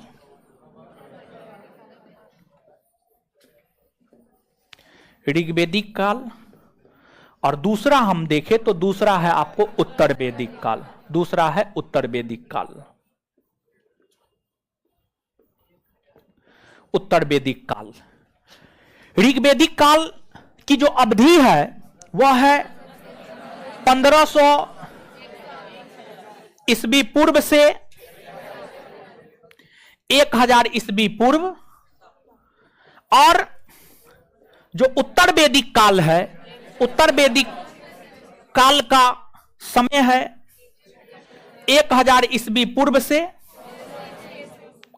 600 ईस्वी पूर्व, 1000 ईस्वी पूर्व से 600 ईस्वी पूर्व, 600 ईस्वी पूर्व, यह उत्तर वैदिक काल का समय है, उत्तर वैदिक काल का समय है। अब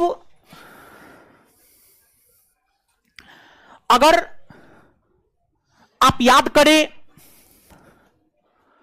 कुछ हड़प्पा सभ्यता के विषय में आप याद करें कि हड़प्पा सभ्यता शहरी सभ्यता थी। अगर उसी प्रकार से आप वैदिक सभ्यता को देखेंगे तो जो वैदिक सभ्यता थी, वैदिक सभ्यता ग्रामीण सभ्यता थी, वैदिक सभ्यता ग्रामीण सभ्यता थी, ग्रामीण सभ्यता थी। दूसरी बात, हड़प्पा सभ्यता के विषय में आप याद करें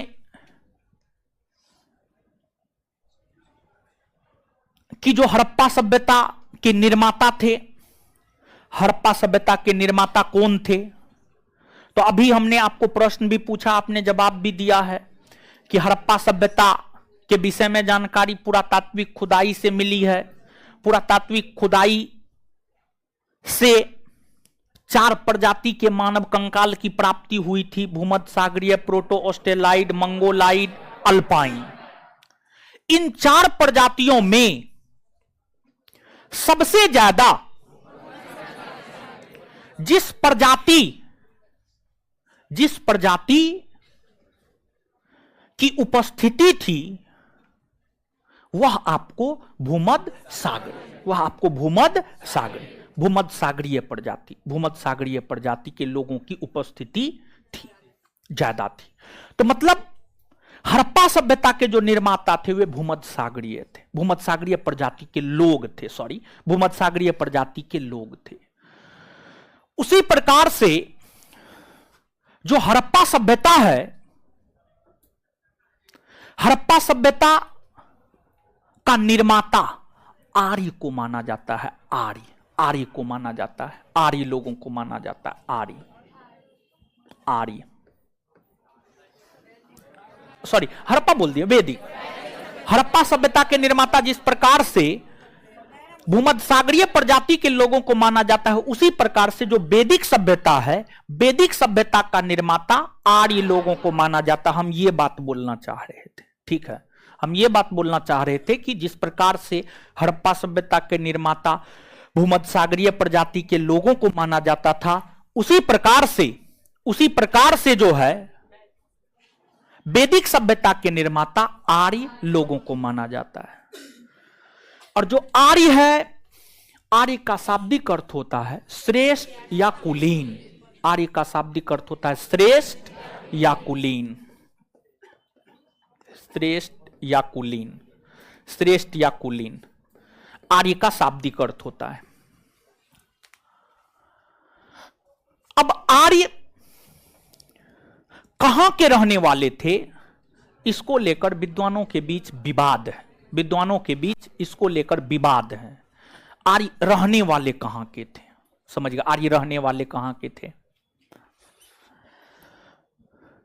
कुछ विद्वान यह कहते हैं कि आर्य मध्य एशिया के थे, कुछ विद्वान यह कहते हैं कि आर्य सप्त सैंधव क्षेत्र के थे, कुछ विद्वान यह कहते हैं कि आर्य हंगरी के थे, कुछ कहते हैं जर्मनी के थे, कुछ कहते हैं आर्कटिक क्षेत्र से आए थे, उत्तरी ध्रुवीय क्षेत्र से आए थे, कुछ विद्वान कहते हैं आर्य तिब्बत से आए थे।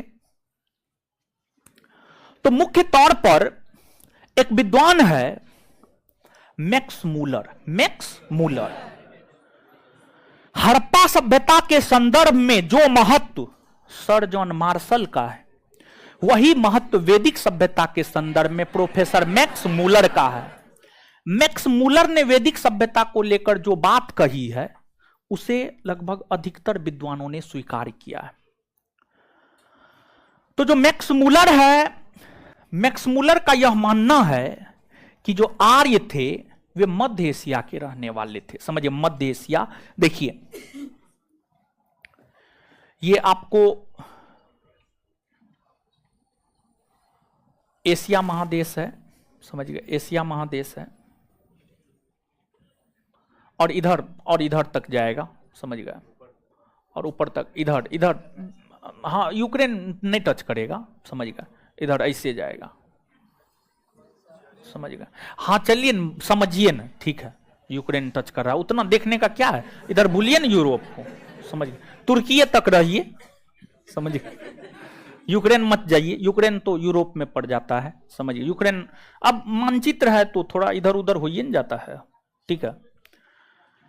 तो आपको ये एशिया महादेश है, एशिया महादेश है,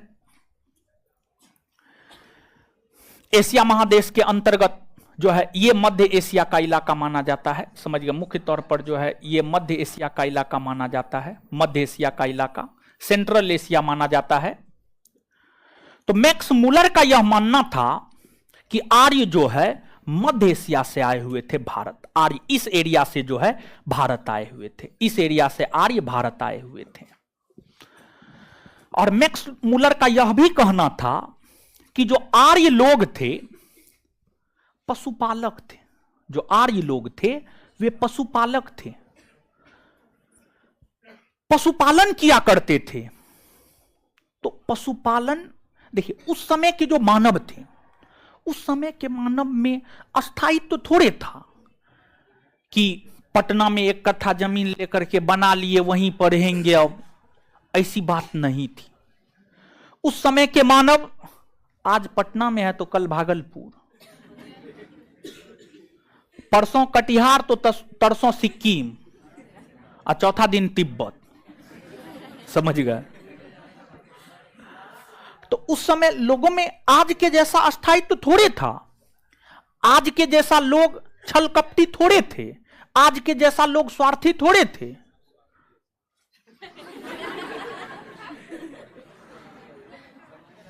स्वार्थी नहीं बनिएगा तो कोई उपाय भी ना है। जैसा समय, जैसा देश, वैसा भेष, समझ गए। समय के अकॉर्डिंग अपने आप को चेंज कीजिए। देखिए, सतयुग में सदा सत्य 100% बोलना ठीक था, त्रेता द्वापर, त्रेता में थोड़ा सा कम सत्य, द्वापर में थोड़ा सा और कम। भगवान कृष्ण छल कपट नहीं किए, भगवान कृष्ण के बिना छल कपट के पांडव जो है महाभारत का युद्ध जीत गया। भगवान कृष्ण भी छल कपट किए हैं। ये तो कलयुग है, कलयुग में ये प्रमाण है, हम हजारों प्रमाण दे सकते हैं कलयुग में। जो जितना गलत किया है उतना ऊपर गया है, समझिएगा। तो जितना गलत आप कर सकते हैं कीजिए।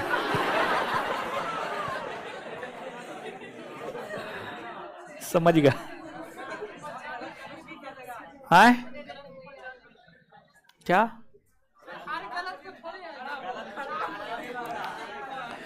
तो अब आप लोग इसको दूसरे वे में नहीं ले लीजिएगा, अभी ने गोली बंदूक उठा लीजिएगा आतंकवादी बन, ऐसा नहीं करना है, समझ गए।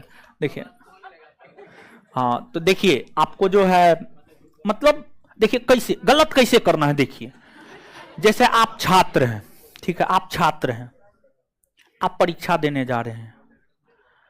अब मान लिया जाए कि क्वेश्चन आउट हुआ, क्वेश्चन आपके व्हाट्सएप पे आ गया, तो वहां पर राजा हरिश्चंद्र बनने की जरूरत ना है कि हम देखबे नहीं करेंगे ना। अगर आप ऐसा करते हैं तो आप मूर्ख नहीं, महामूर्ख, समझ गए। अरे आया है तो देख के जाएंगे, समझ गए, हम ये बात कह रहे हैं, समझ गए क्या? नहीं, दूसरे को नहीं दिखाएंगे, पागल है, दूसरे को काहे दिखाइएगा? दूसरे को दिखाइएगा तब फायदा क्या होगा? तो समझे? तो आइए, हम क्या बोलना चाह रहे थे, समझे आप लोग? अब इस टाइप का गलत करने में कोई हर्ज नहीं है। तो राजा हरिश्चंद्र बनने की जरूरत ना है, समझ गए? हाँ, नहीं नहीं तो राजा हरिश्चंद्र बनिएगा, चल जाइएगा।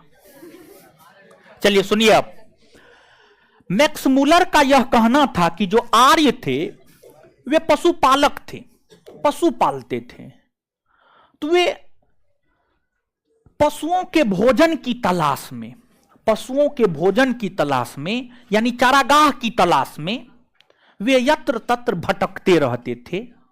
उसी क्रम में वे मध्य एशिया से ईरान होते हुए, मध्य एशिया से ईरान होते हुए वे भारत आए, ईरान होते हुए वे भारत आए।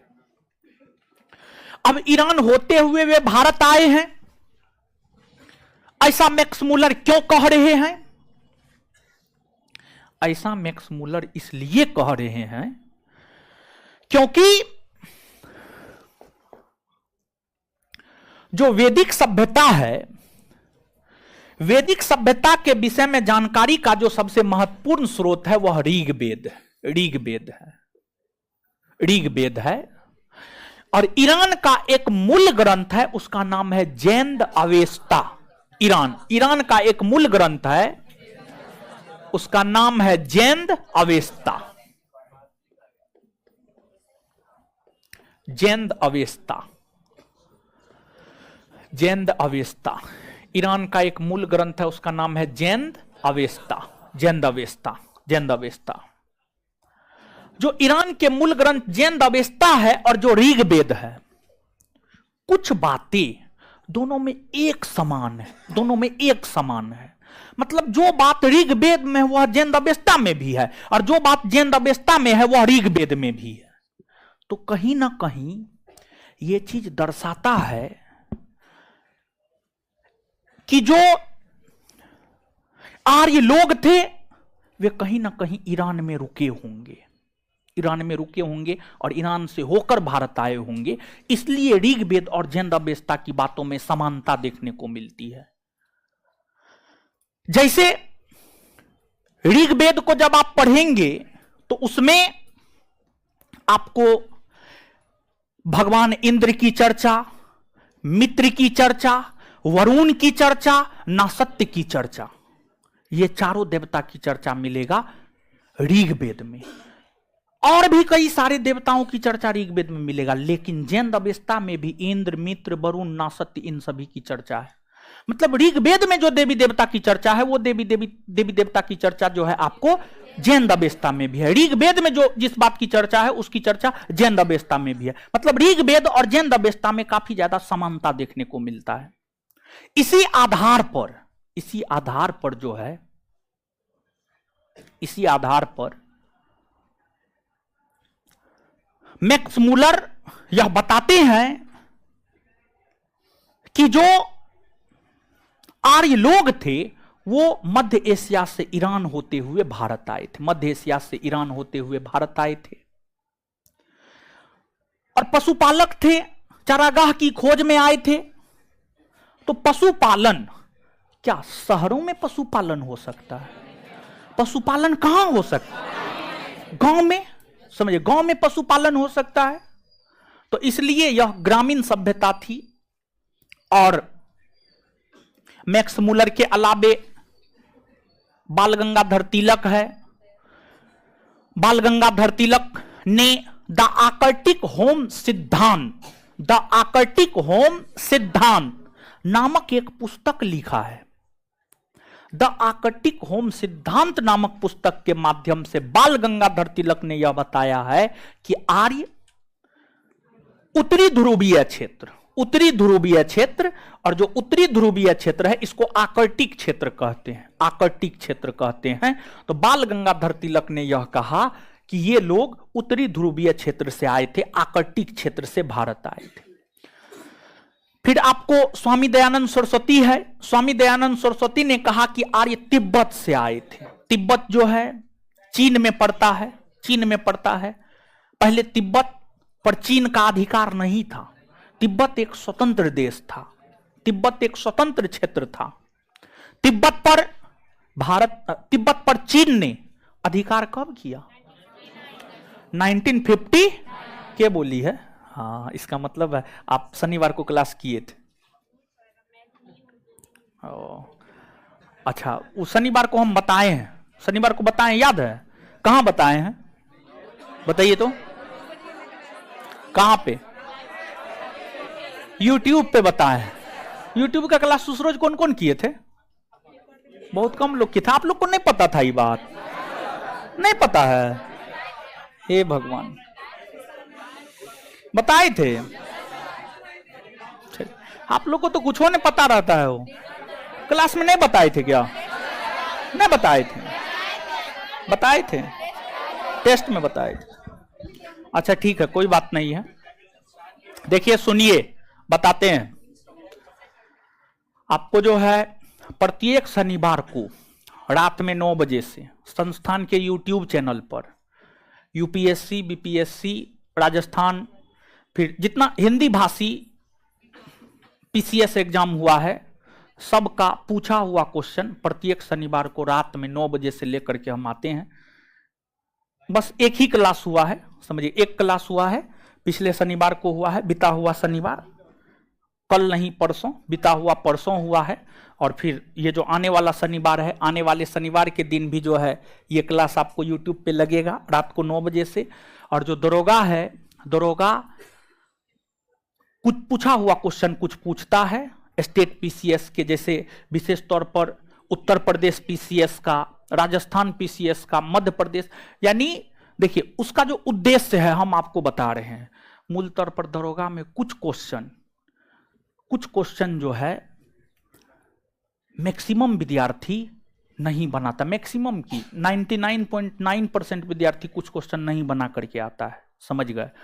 उस प्रकार के क्वेश्चन कहीं ना कहीं किसी न किसी परीक्षा में पूछे गए ही होते हैं। खास तौर पर स्टेट पीसीएस के संदर्भ में हम बात कर रहे हैं। उस प्रकार के क्वेश्चन को लेकर के आए और आपको डिस्कस करें, आप उन प्रश्नों से अवगत रहे। अगर आपके बिहार दरोगा परीक्षा में वहां से क्वेश्चन आए तो आप प्रश्न बना करके आप आने में सक्षम हो सके, इसलिए वो सेशन हम आपके लिए जो है लाए हैं।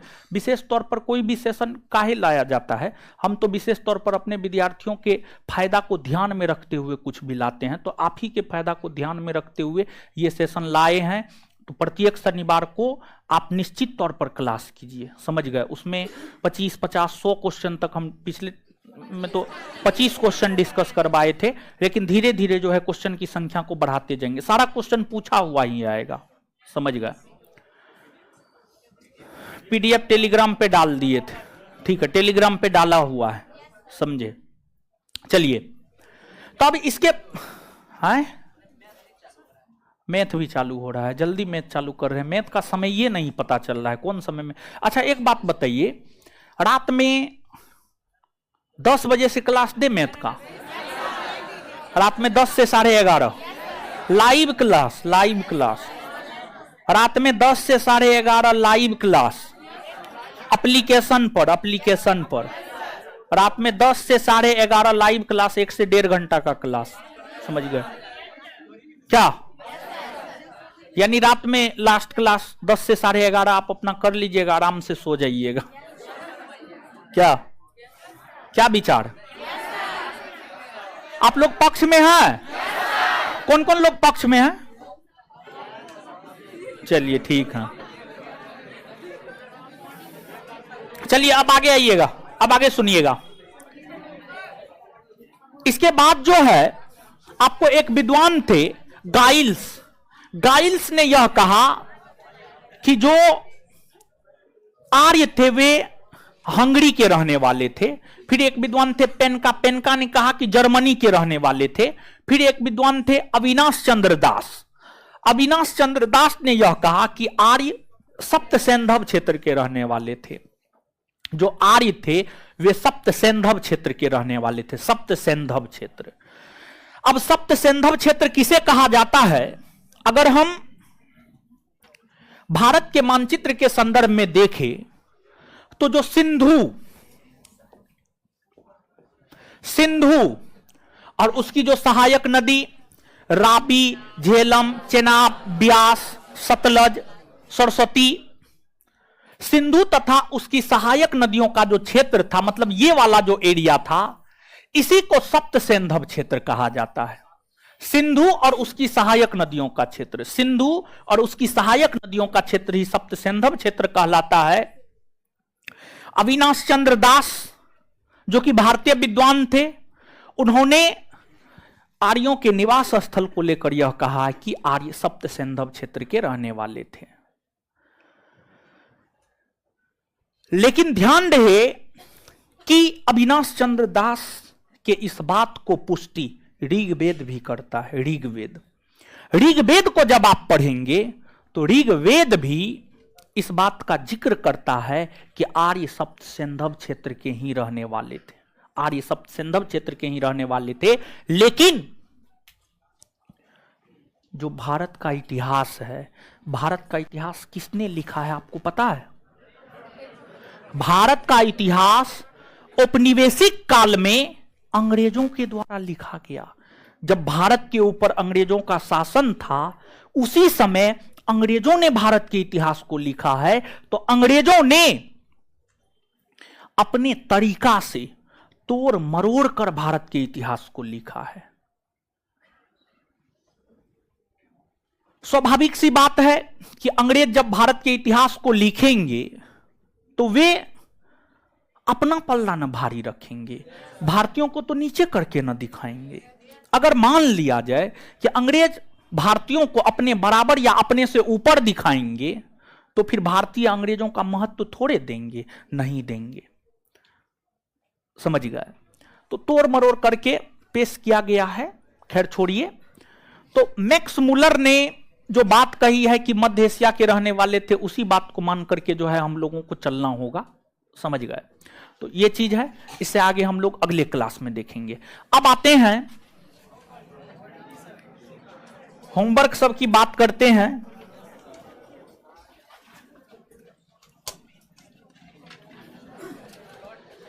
चलिए, होमवर्क में पहला होमवर्क क्या है? क्वेश्चन बैंक लगाइए। तो क्वेश्चन बैंक लगाइए, क्वेश्चन बैंक करवाएंगे। ठीक है, क्वेश्चन बैंक करवाएंगे। होमवर्क में पहला होमवर्क तो आपको यही रहता है, शनिवार को जो टेस्ट होता है उसका डिस्कशन पूछना है, हाँ या ना? आप लोग अवगत हैं या नहीं है? कौन कौन लोग अवगत ना है इस बात से? नहीं है तो हम क्या करें? टेस्ट होता है, कब होता है? प्रत्येक क्या बजे से? 12:30। डिस्कशन उसका देते हैं? हाँ, तो दीजिए टेस्ट का क्वेश्चन और डिस्कशन दीजिए। यही होमवर्क है पहला। नहीं आप जानते हैं तो आप जानिए। संस्थान के भीतर आप सभी, आपके बैच के लिए शाम में 5 से 7 जो बैच होता है, शाम में 5 से 7 बैच में जो है आपको सोमवार से शनिवार तक क्लास होता है और शनिवार को टेस्ट होता है, डिस्कशन के साथ टेस्ट होता है।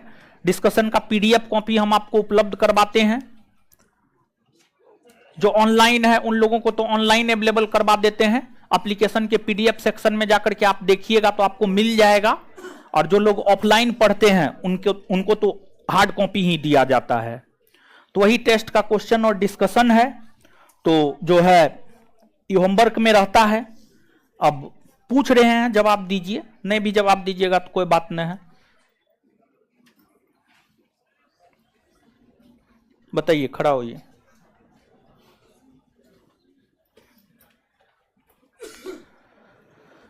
बताइए, रासायनिक ऊर्जा को विद्युत ऊर्जा में परिवर्तित कौन करता है? विद्युत सेल, बैटरी। हाँ ठीक है, बैठ जाइए। काहे ना आए थे? नहीं थे, कहां गए थे? खड़ा होइए। विश्व जल दिवस कब मनाया जाता है? 22। अच्छा, 22 मार्च होगा जी। बैठिए बैठिए।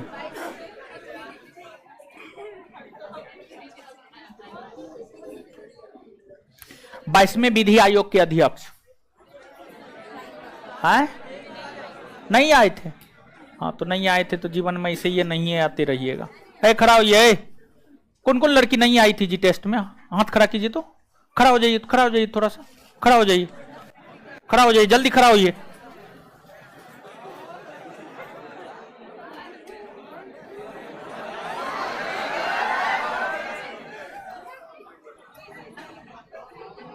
बढ़िया है, मत आइए, बैठिए बैठिए। जो नहीं आए थे उनसे नहीं पूछेंगे, ठीक है? और कोई उठिए, खड़ा होइए।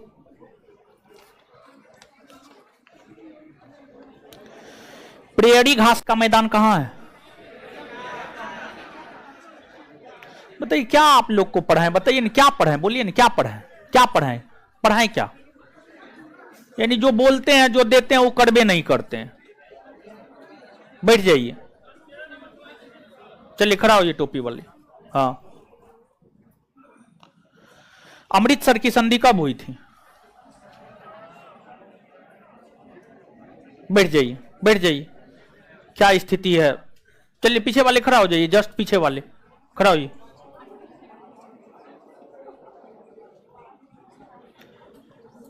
विमेन्स इंडिया एसोसिएशन की स्थापना कब हुई है? 1784। अच्छा, बैठ जाइए। ए खड़ा होइए इधर, ए खड़ा होइए इधर। भारत में हिमालय का विस्तार कितने राज्यों में? 11 राज्य। मतलब नहीं पढ़ रहे हैं, नहीं पढ़ते हैं। वाह महाराज, अजीब हाल है आप लोग का। क्या पूछेंगे? बैठिए।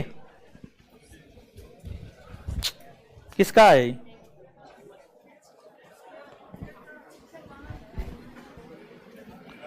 देखिए, ध्यान दीजिएगा, सुनिए। ये आरती उतारने के लिए नहीं देते हैं, समझ गए? प्रत्येक शनिवार को दोपहर में है, बैठिए ना सीधा, नौटंकी बतियाइएगा। 13 नंबर पूछ रहा है।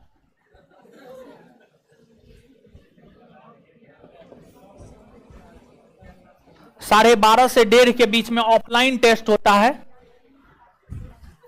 इस टेस्ट का डिस्कशन का हार्ड कॉपी उपलब्ध करवाया जाता है। रविवार को छुट्टी रहता है।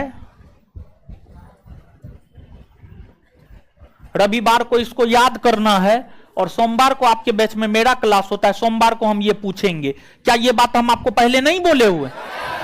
एकदम बोले हुए हैं, समझ गए? तो याद करके काहे ना आए हैं? है, दीजिए फट्टा दीजिए तो। इसको निकालिए, ये ऐसे भी निकल जाता है। छोड़िए, छोड़िए तो। कौन कौन लड़की नहीं आई थी? नहीं आई थी तो इसका हम ठेका थोड़े लिए हैं, कोई ठेका होकर नहीं। खड़ा होइए।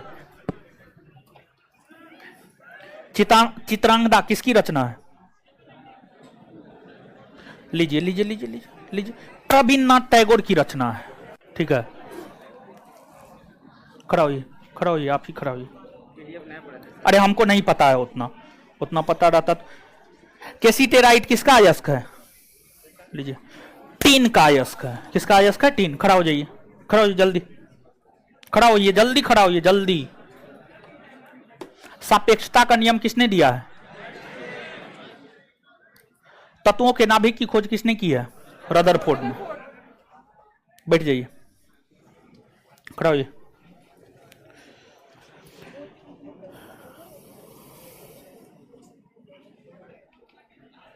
कुली किसकी रचना है? कुली, कुली किसकी रचना है?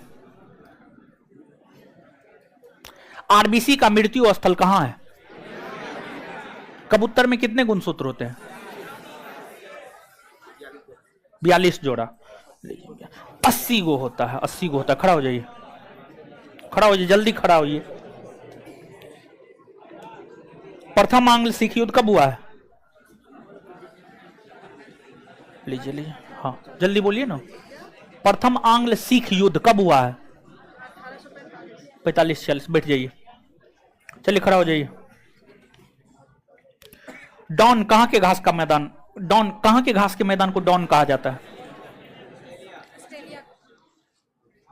क्या बोला है जी? जिससे पूछ रहे हैं जवाब देने दीजिए, नहीं तो मुंह देख लिए चलते हुए तो उठा करके आप ही से पूरा पूछेंगे हम। मोहम्मद गौरी ने अपना प्रथम इक्तेदार किसे बनाया था?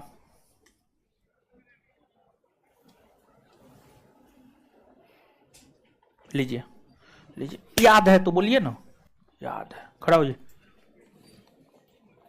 क्रिप्स मिशन का भारत आगमन कब हुआ है? 1942। बैठ जाइए, खड़ा हो जाइए। नागरिकता संबंधी कानून बनाने का अधिकार किसके पास है? कौन अनुच्छेद कहता है ये बात? अनुच्छेद 11 कहता है। खड़ा हो जाइए।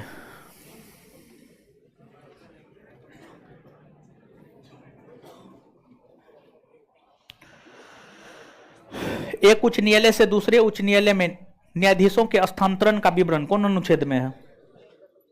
नहीं पता है, लीजिए मार खाइए ना, ऐसे थोड़े आप लोग पढ़िए। खड़ा हो जाइए।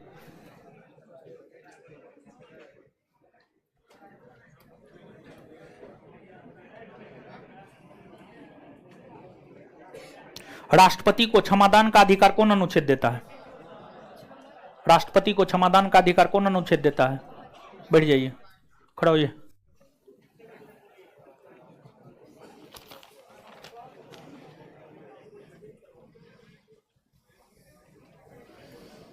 यन्ना जलप्रपात कौन नदी पर है? यन्ना जलप्रपात, यन्ना। बैठ जाइए, ठीक है। भगत सिंह का जन्म कब हुआ है और कहां हुआ है? खड़ा होइए जल्दी। है तो फर्स्ट क्लास है तो हम क्या करें? कौन बोला है आने के लिए आपको? एडमिशन लिए हैं? कहाँ है रसीद, कहाँ है?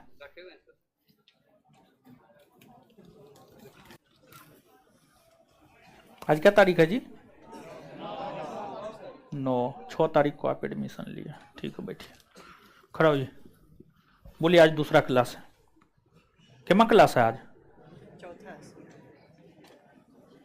पता था नहीं कि ये करना है? हाँ तो बोलिए ना।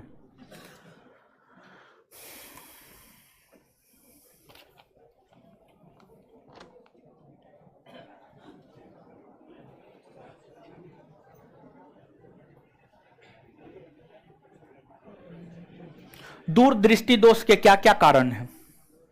दूरदृष्टि दोष में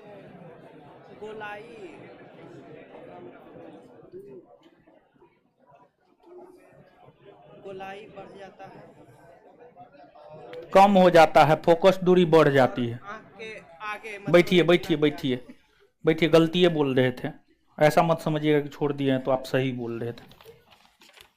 खड़ा हो जाइए, खड़ा हो जाइए। 22वें विधि आयोग के अध्यक्ष कौन थे? ऋतुराज अवस्थी। खड़ा हो जाइए। बल का विमीय सूत्र बोलिए। लीजिए, क्या पढ़ेगा? सिर्फ जीन्स जूता झाड़ने में। खड़ा हो जाइए। न्यूटन का शीतलन नियम क्या है? लीजिए लीजिए। 36वां राष्ट्रीय खेल कब हुआ है, कहां हुआ है? हाँ, कहां हुआ है? हाँ तो याद नहीं तो क्या करने आए हैं? धर्मशाला है। खड़ा हो जाइए। स्टीफन का नियम क्या कहता है? लीजिए, एकदम नहीं पढ़ते हैं। खड़ा हो जाइए। औरंग नेशनल पार्क कहाँ है? औरंग नेशनल पार्क कहाँ है? औरंग, औरंग असम में, असम में। खड़ा हो जाइए जल्दी।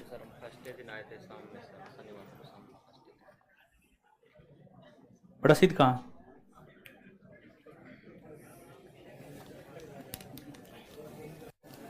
कब एडमिशन लिए? एडमिशन कब का है? 3/1/2023। ठीक है, बैठ जाइए, खड़ा हो जाइए।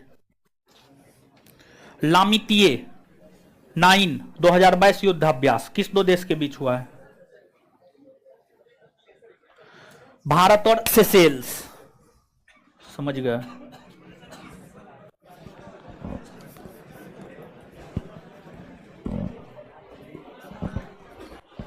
चलिए हटिए, जाने दीजिए।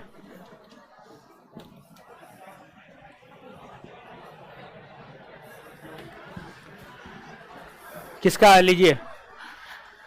आप भ्रम में मत रहिए, ठीक है। शनिवार को जो टेस्ट होगा, शनिवार को जो टेस्ट होगा उसका डिस्कशन याद करके आना है। सोमवार को आपके बैच में मेरा क्लास रहता है, प्रत्येक सोमवार को पूछेंगे, नहीं तो नानी याद हम दिला देंगे। ये तो ट्रेलर था, ही समझ गए।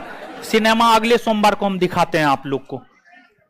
दीजिए, चलिए आगे। पॉलिटी में क्या था होमवर्क, देखिए। अभी जो है आज का पहला होमवर्क आपका ये है कि हड़प्पा सभ्यता का क्वेश्चन जाकर के बना लेना है। दूसरा होमवर्क आपका ये है कि शासन प्रणाली दे दिए थे ना, राष्ट्रीय प्रतीक, और इसके बाद राज्य एवं संघ, राज्य एवं संघ, राज्य क्षेत्र और नागरिकता।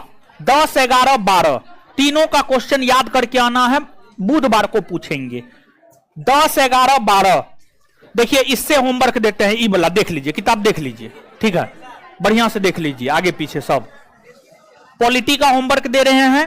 10 में है राष्ट्रीय प्रतीक, 11 में है राज्य एवं संघ राज्य क्षेत्र, 12 में है नागरिकता, ठीक है। ये आपका होमवर्क है। अब आगे क्वेश्चन पूछ रहे हैं, ठीक है। जिससे पूछेंगे वही जवाब दीजिएगा। खड़ा होइए, मास्क वाली खड़ा होइए, खड़ा होइए न जल्दी। अरे आप ही को बोल रहे हैं, आपको बोल रहे हैं। हाँ,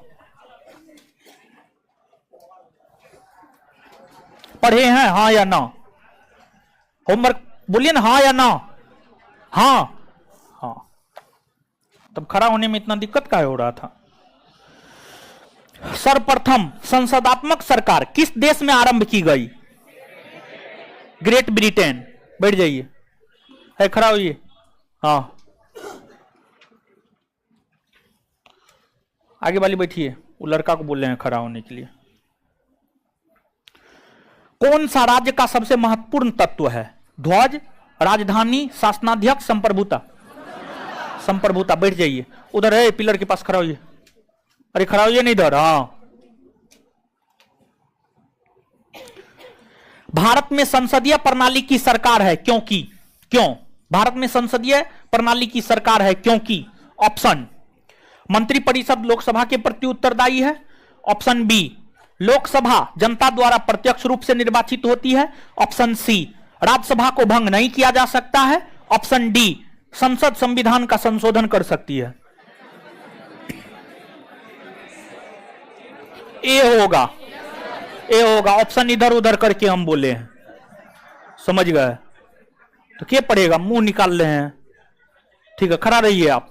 अरे चश्मा वाला खड़ा होइए, आप भी बहुत सोते हैं क्लास में। खड़ा होइए। हे सुतनमा, कहां गया ये? खड़ा होइए, खड़ा होइए।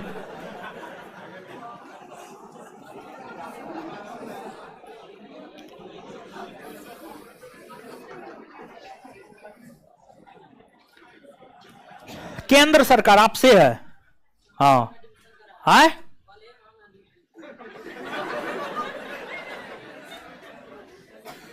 बैठिए, बैठिए, आप बैठिए। आप नहीं ना कल एडमिशन करवाए हैं? आप पढ़ रहे हैं ना शुरू से? हाँ, तो शासन प्रणाली कौन पढ़ेगा? दांत निकाल लेना, दांत निकालना तो सब निकल जाएगा। जिस रोज पढ़ेगा ना, सब दांत निकालना निकल जाएगा। उद्देशिका उसके बाद कौन पढ़ेगा? होमवर्क दिया गया था, आपको पता है? हाँ या ना? अरे हमको उससे क्या मतलब है, आप कुछ हो कीजिए, बोलिए। निम्नलिखित में से कौन सी विशेषता भारतीय राजतंत्र की नहीं है? ऑप्शन ए, सत्तावादी सरकार। ऑप्शन बी, लोकतांत्रिक सरकार। ऑप्शन सी, एक संविधान संगत सरकार। ऑप्शन डी, विधि का शासन। ए होगा, सत्तावादी सरकार, सत्तावादी सरकार। चश्मा वाली खड़ा होइए, बैठ जाइए, बैठिए, आप भी बैठिए। हे टोपी खड़ा होइए, उधर उधर उधर उधर। अध्यक्षात्मक शासन का उदय सर्वप्रथम किस देश में हुआ है? यूगोस्लाविया, मिस्र, स्विट्जरलैंड, अमेरिका। है अमेरिका। बैठ जाइए।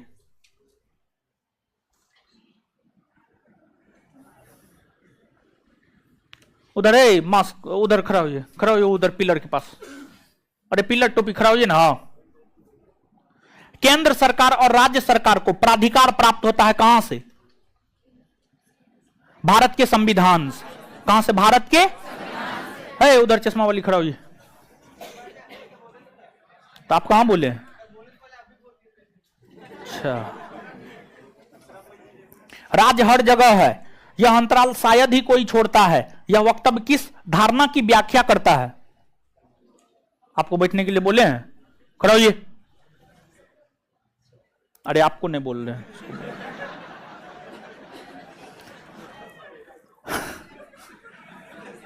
लोकतांत्रिक राज्य, कल्याणकारी राज्य, कम्युनिस्ट राज्य, पुलिस राज्य।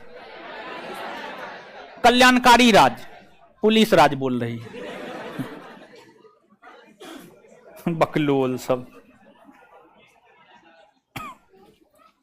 भारत एक गणतंत्र है, इसका अर्थ क्या है? भारत राज्यों का संघ है। भारत में वंशानुगत शासन नहीं है। भारत में संसदीय शासन नहीं है। सभी मामलों में अंतिम अधिकार जनता के पास। भारत में वंशानुगत शासन नहीं। बैठ जाइए। खड़ा होइए इधर। भारतीय संविधान कैसा है? अंशतः कठोर और अंशतः लचीला है। बैठिए बैठिए, पृथ्वी पर का बोझे हैं तो हम क्या कर सकते हैं। खड़ा होइए, सुतन में खड़ा होइए।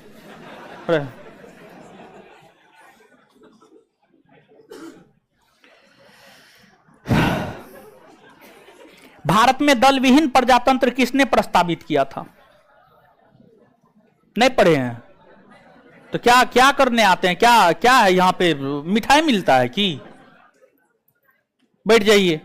एकदम सब फालतू लड़का लड़की सब आ गया है, समझे? सबको हम भगा देंगे, समझे? गिने चुने लोग को रखेंगे, जो पढ़िएगा उसी को रखेंगे। पैसा ले लिए, भगा देंगे पैसा लेकर के।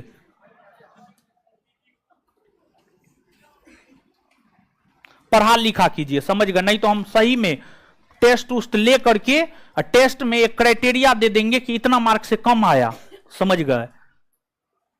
तो भगा देंगे सीधा।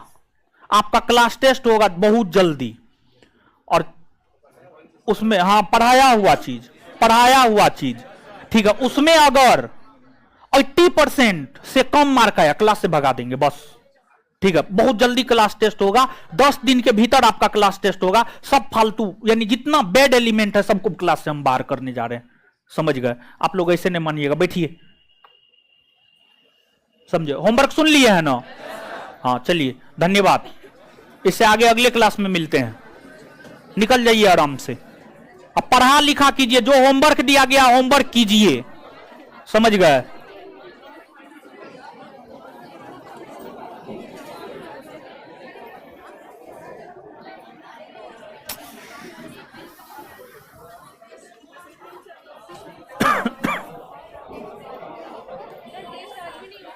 होगा आज से टेस्ट शुरू हो गया, खुश रहिए। आज से टेस्ट शुरू हो गया है, डेली टेस्ट आज से शुरू हो गया है। जो एडमिशन लिए हुए हैं अपना बैठे रहिए, जिनका एडमिशन ना है निकलिए।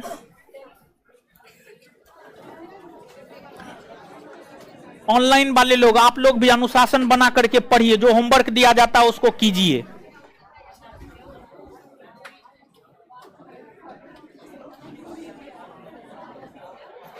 पढ़ा लिखा कीजिए, और क्या बोलेंगे?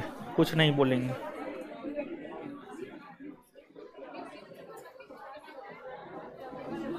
चलिए ठीक है, ऑनलाइन वाले लोग